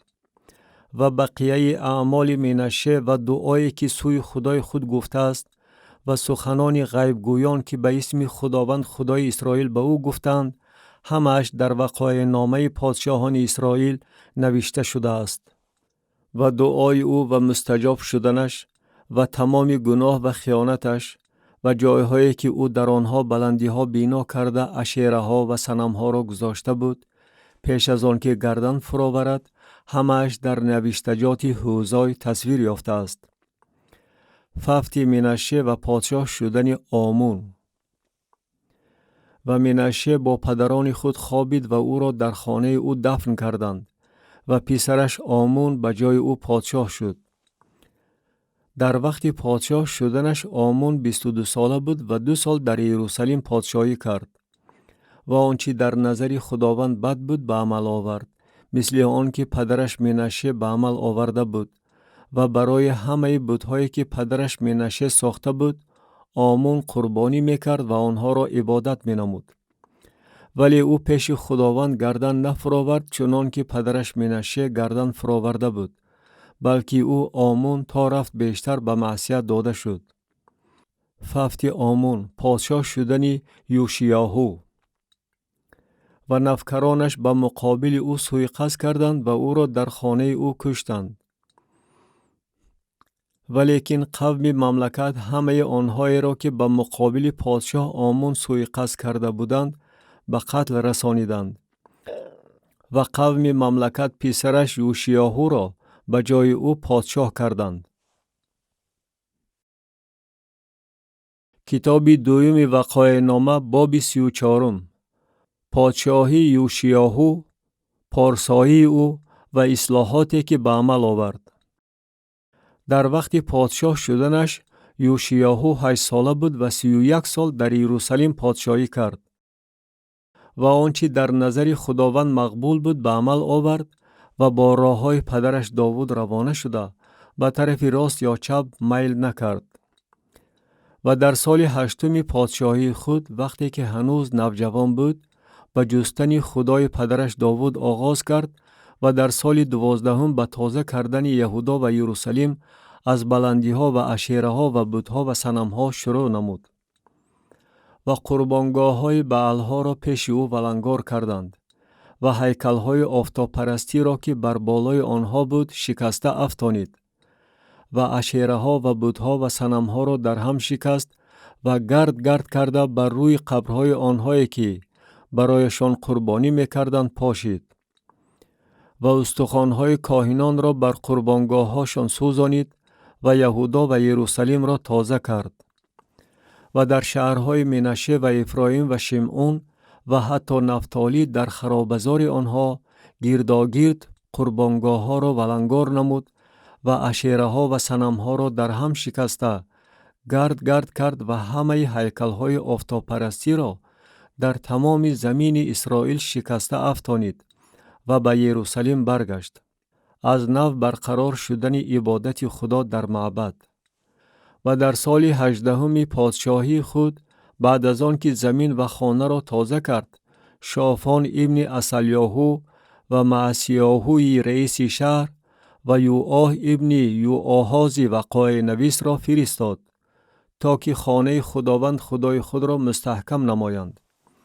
و آنها نزد حلقیای سرکاهن آمدند و نقره را که به خدا آورده شده بود و لیوی زادگان آستانبان آن را از دست منشه و افرایم و از تمام بقیه اسرائیل و از تمام یهودا و بنیامین جمع کرده بودند سپردند و به یروشلیم برگشتند و آن را به دست سرکارانی که در خانه خداوند تعیین شده بودند سپردند و آنها آن را به کارگرانی که در خانه خداوند برای تعمیر و مستحکم نمودن خانه کار میکردند دادند و آن را به نجاران و بیناکاران دادند تا که سنگ‌های تراشیده و زبرروها برای پیوستن دیوارها و پوشیدن بام خانه‌هایی که پادشاهان یهودا خراب کرده بودند بخرند و آن آدمان از روی وجدان کار میکردند و بر آنها لیوی زادگان یحد و عبدیاهو از بنی مراری و زکریا و مشولام از بنی قهاتیان برای نظارت کردن تعیین شده بودند. و از لیوی زادگان هر کسی که نواختن اسباب موسیقی از دستشان می آمد. و بر حمالان نیز گماشته شده بودند و آنها به همه کارگرانی که با هر نوع کارها مشغول داشتند نظارت می کردند. و از لیوی زادگان کاتبان و ناظران و دربانان بودند. کتاب تورات موسی یافت شد. و هنگامی که نقره به خانه خداوند داخل شده را بیرون می آوردند، حلقیای کاهن کتاب تورات خداوند را که به واسطه موسی داده شده بود یافت. و حلقیا به شافان کاتب خطاب نموده گفت: کتاب تورات را در خانه خداوند یافتم. و حلقیا آن کتاب را به شافان داد. و شافان کتاب را نزد پادشاه آورد و در عین حال به پادشاه خبر داده گفت: هر کاری که به بندگان سپرده شده است آنها به جا می آورند. و نقره را که در خانه خداوند بود بیرون آوردند و آن را به دست گماشتگان و به دست سرکاران سپردند. و شافان کاتب به پادشاه خبر رسانیده گفت: حلقیای کاهن کتاب به من داده است. و شافان آن را به حضور پادشاه خواند. و هنگامی که پادشاه سخنان تورات را شنید لباس خود را چاک زد. و پادشاه به حلقیا و عقیقام ابن شافان و عبدون ابن میکا و شافان کاتب و عصایان نفکری پادشاه امر فرموده گفت: بیروید و از خداوند برای من و برای بقیه اسرائیل و یهودا درباره سخنان این کتاب یافت شده التجا نمایید، زیرا غضب خداوند که بر ما علنگه گرفته است بزرگ است، از برای آن که پدران ما کلام خداوند را رعایت نکردند تا که موافق هر آنچه در این کتاب نوشته شده است عمل نمایند. سخن حلدای نبیه. و حلقیا و آنهایی که پادشاه امر فرمود نزد حلدای نبیه زنی شلوم ابن طاقحت ابن حسرای پاسبان لباس ها که در یروشلیم در محله دویم آن سکونت داشت رفتند و با وی در این بابت سخن راندند. و او با آنها گفت: خداوند خدای اسرائیل چنین میگوید: به کسی که شما را نزد من فرستاده است بگوید: خداوند چنین میگوید: اینک من مصیبت بر این مکان و بر ساکنانش خواهم آورد. همه لعنت های را که در این کتاب که آن را پیش پادشاه یهودا خواندند نوشته شده است. از بس که آنها مرا ترک کرده به خدایان دیگر بخور سوزاندند تا که مرا با تمام عملی دستهای خود به خشم آورند، غضب من بر این مکان علنگه گرفته است و خاموش نخواهد شد. و به پادشاه یهودا که شما را فرستاده است تا که از خداوند التجا نماید چنین گوید: خداوند خدای اسرائیل درباره سخنانی که شنیده چنین میگوید: از بس که دل تو نرم شده است و در وقت شنیدن سخنان خدا درباره این مکان و ساکنانش به حضور او گردن فراورده ای و به حضور من گردن فراورده لباس خود را چاک زده ای و به حضور من گریه کرده ای، بنابراین من نیز تو را اجابت نمودم، میگوید خداوند. اینک من تو را به پدرانت همراه خواهم کرد و تو در مقبره خود به سلامتی گذاشته خواهی شد و تمام آن مصیبت را که من بر این مکان و بر ساکنانش می آورم چشمان تو نخواهد دید. و جواب را به پادشاه رسانیدند. به قوم اعلان کرده شدن کتاب عهد و دیگر اصلاحات یوشیاهو. و پادشاه فرستاده همه پیران یهودا و یروشلیم را جمع کرد. و پادشاه به خانه خداوند آمد و تمام مردم یهودا و ساکنان یروشلیم با او بودند، کاهنان و لیوی زادگان و تمام قوم از کلان تا خرد. و او همه سخنان کتاب عهد را که در خانه خداوند یافت شد در گوش آنها خواند. و پادشاه بر منبر خود ایستاد و به حضور خداوند عهد بست که خداوند را پیروی نمایند و احکام و شهادات و فرایض او را با تمام دل و جان رعایت کنند و سخنان این عهد را که در این کتاب نوشته شده است به جا آورند. و او همه آنهایی را که در یروشلیم و بنیامین بودند بر این عهدهدار گردانید و ساکنان یروشلیم موافق عهد خدا خدای پدرانشان رفتار کردند.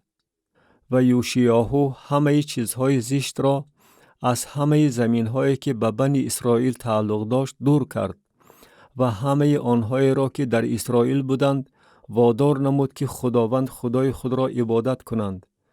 در تمام ایام او آنها از پیروی خداوند خدای پدرانشان دور نشدند. کتاب دوم وقایع نامه باب 35. یوشیاهو عید فصح را در یروشلیم به جا می آورد.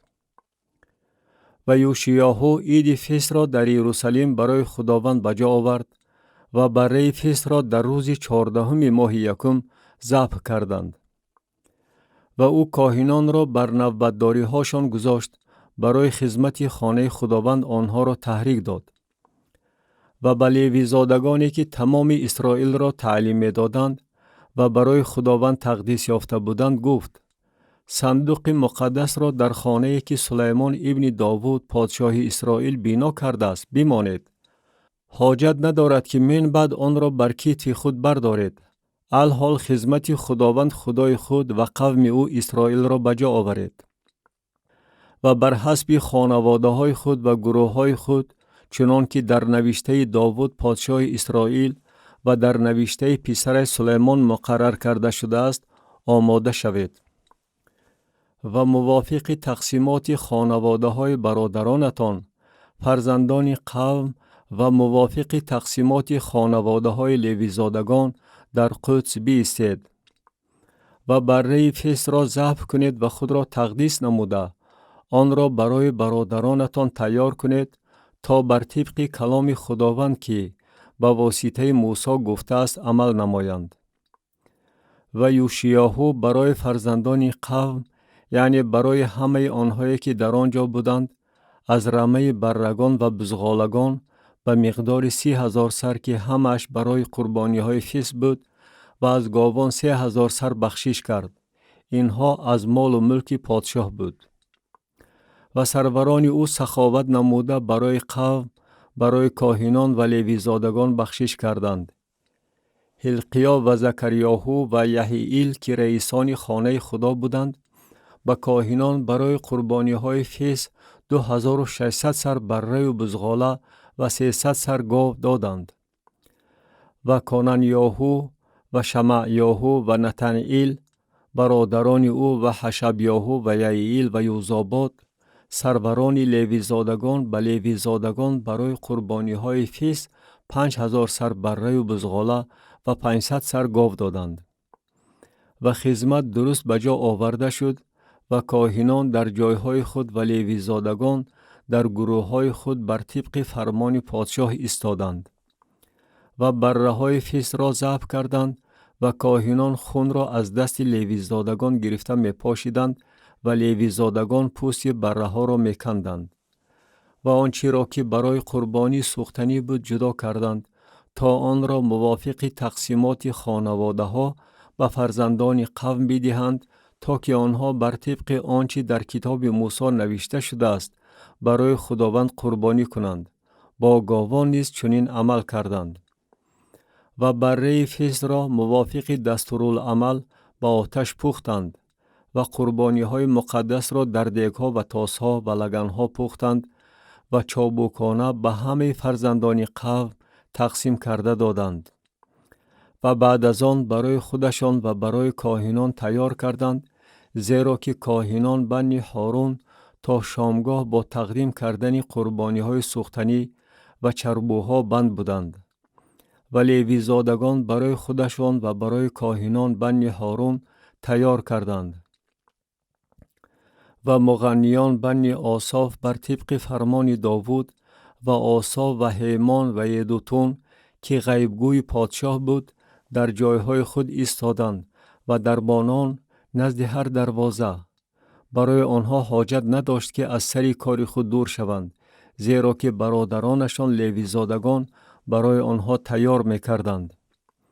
و تمام خدمت خداوند در آن روز درست به راه مانده شد تا که عید فصح را بجا آورند و بر قربانگاه خداوند موافق فرمان پادشاه یوشیاهو قربانی های سوختنی تقدیم نمایند.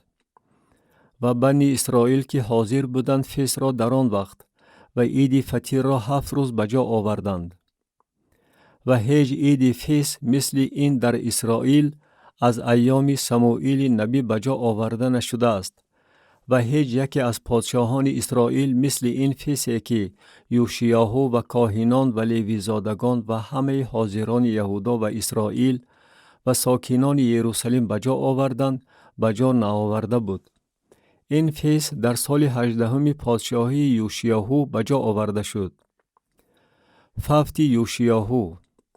بعد از همه این تدبیرهایی که یوشیاهو در معبد اندیشید، نکوه پادشاه مصر سوی کرکمیش که بر فرات واقع است برای جنگ کردن برآمد و یوشیاهو به استقبال وی بیرون آمد و وی قاصدان را نزد او فرستاده گفت: مرا با تو ای پادشاه یهودا چی کار است؟ من امروز به مقابل تو نبرآمدم، بلکه به مقابل مکانی که با آن باید جنگ کنم و خدا به من امر فرموده است که تعجیل نمایم. از خدایی که با من است دست بکش، مبادا او تو را نابود کند. ولی یوشیاهو روی خود را از وی نگردانید، بلکه لباس خود را عوض نمود تا که با وی جنگ کند و به سخنان نکوه که از جانب خدا بود گوش نداد و به وادی مجدو آمد تا که جنگ کند. و تیراندازان به پادشاه یوشیاهو تیر انداختند و پادشاه به نفکرانش گفت: مرا بیرون برید، زیرا که بغایت بیمار شدم. و نفکرانش او را از عرابه فراورده به عرابه دویمی که داشت سوار کردند و او را به یروشلیم آوردند و او مرد و در مقبره پدرانش دفن کرده شد. و تمام یهودا و یروشلیم برای یوشیاهو ماتم گرفتند. و ارمیاهو در حق یوشیاهو مرثیه خواند و همه مغنیان و مغنیگان در مرثیه های خود تا امروز در حق یوشیاهو سخن میرانند و آن مرثیه ها در اسرائیل به حکم قانون در آمده است و اینک آنها در کتاب مرثیه ها نوشته شده است. و بقیه اعمال یوشیاهو و نیکی های او که به نوشته های تورات خداوند موافق بود و کارهای او از اول تا آخر در کتاب پادشاهان اسرائیل و یهودا نوشته شده است. کتاب دوم وقایع نامه باب 36. پادشاهی یهوآحاز. و قوم مملکت یهوآحاز ابن یوشیاهو را گرفتند و او را به جای پدرش در یروشلیم پادشاه کردند. در وقت پادشاه شدنش یهوآحاز 23 ساله بود و 3 ماه در یروشلیم پادشاهی کرد. و پادشاه مصر او را در یروشلیم سرنگون کرد و بر مملکت 100 کیکر نقره و 1 کیکر طلا جریمه انداخت. و پادشاه مصر برادر او الیاقیم را در یهودا و یروشلیم پادشاه کرده نام او را به یهویاقیم مبدل نمود. و یوآحاز برادر او را گرفته به مصر برد. در وقت پادشاه شدنش یهویاقیم 25 ساله بود و 11 سال در یروشلیم پادشاهی کرد و آنچه در نظر خداوند خدایش بد بود به عمل آورد. نبوکدنصر پادشاه بابل به مقابل او لشکر کشید و او را زنجیربند کرد تا که او را به بابل برد. و از کالای خانه خداوند نبوکدنصر به بابل آورد و آن را در عبادت خانه خود در بابل گذاشت. پادشاه شدن یهویاکین. و بقیه اعمال یهویاقیم و کارهای زشتی که او کرد و آنچه در او یافت شد در کتاب پادشاهان اسرائیل و یهودا نوشته شده است. و پسرش یهویاکین به جای او پادشاه شد. در وقت پادشاه شدنش یهویاکین 8 ساله بود و 3 ماه و 10 روز در یروشلیم پادشاهی کرد و آنچه در نظر خداوند بد بود به عمل آورد. و بعد از انتهای سال پادشاه نبوکدنصر فرستاد و او را با کالای نفیسه خانه خداوند به بابل آورد و برادر او صدقیاهو را بر یهودا و یروشلیم پادشاه کرد. پادشاهی صدقیاهو. در وقت پادشاه شدنش صدقیاهو 21 ساله بود و 11 سال در یروشلیم پادشاهی کرد و آنچه در نظر خداوند خدایش بد بود به عمل آورد. پیش ارمیای نبی که از زبان خداوند سخن گفت گردن نفرآورد و نیز به مقابل پادشاه نبوکدنصر که او را به خدا قسم داده بود عصیان برداشت و گردن کشی نموده و دل خود را سخت گردانیده سوی خداوند خدای اسرائیل رجوع نکرد. همچنین همه سروران کاهنان و قوم به تقلید همه کارهای زشت خلقها خیانت زیادی به عمل آوردند و خانه خداوند را که او در یروشلیم تقدیس نموده بود پلید کردند.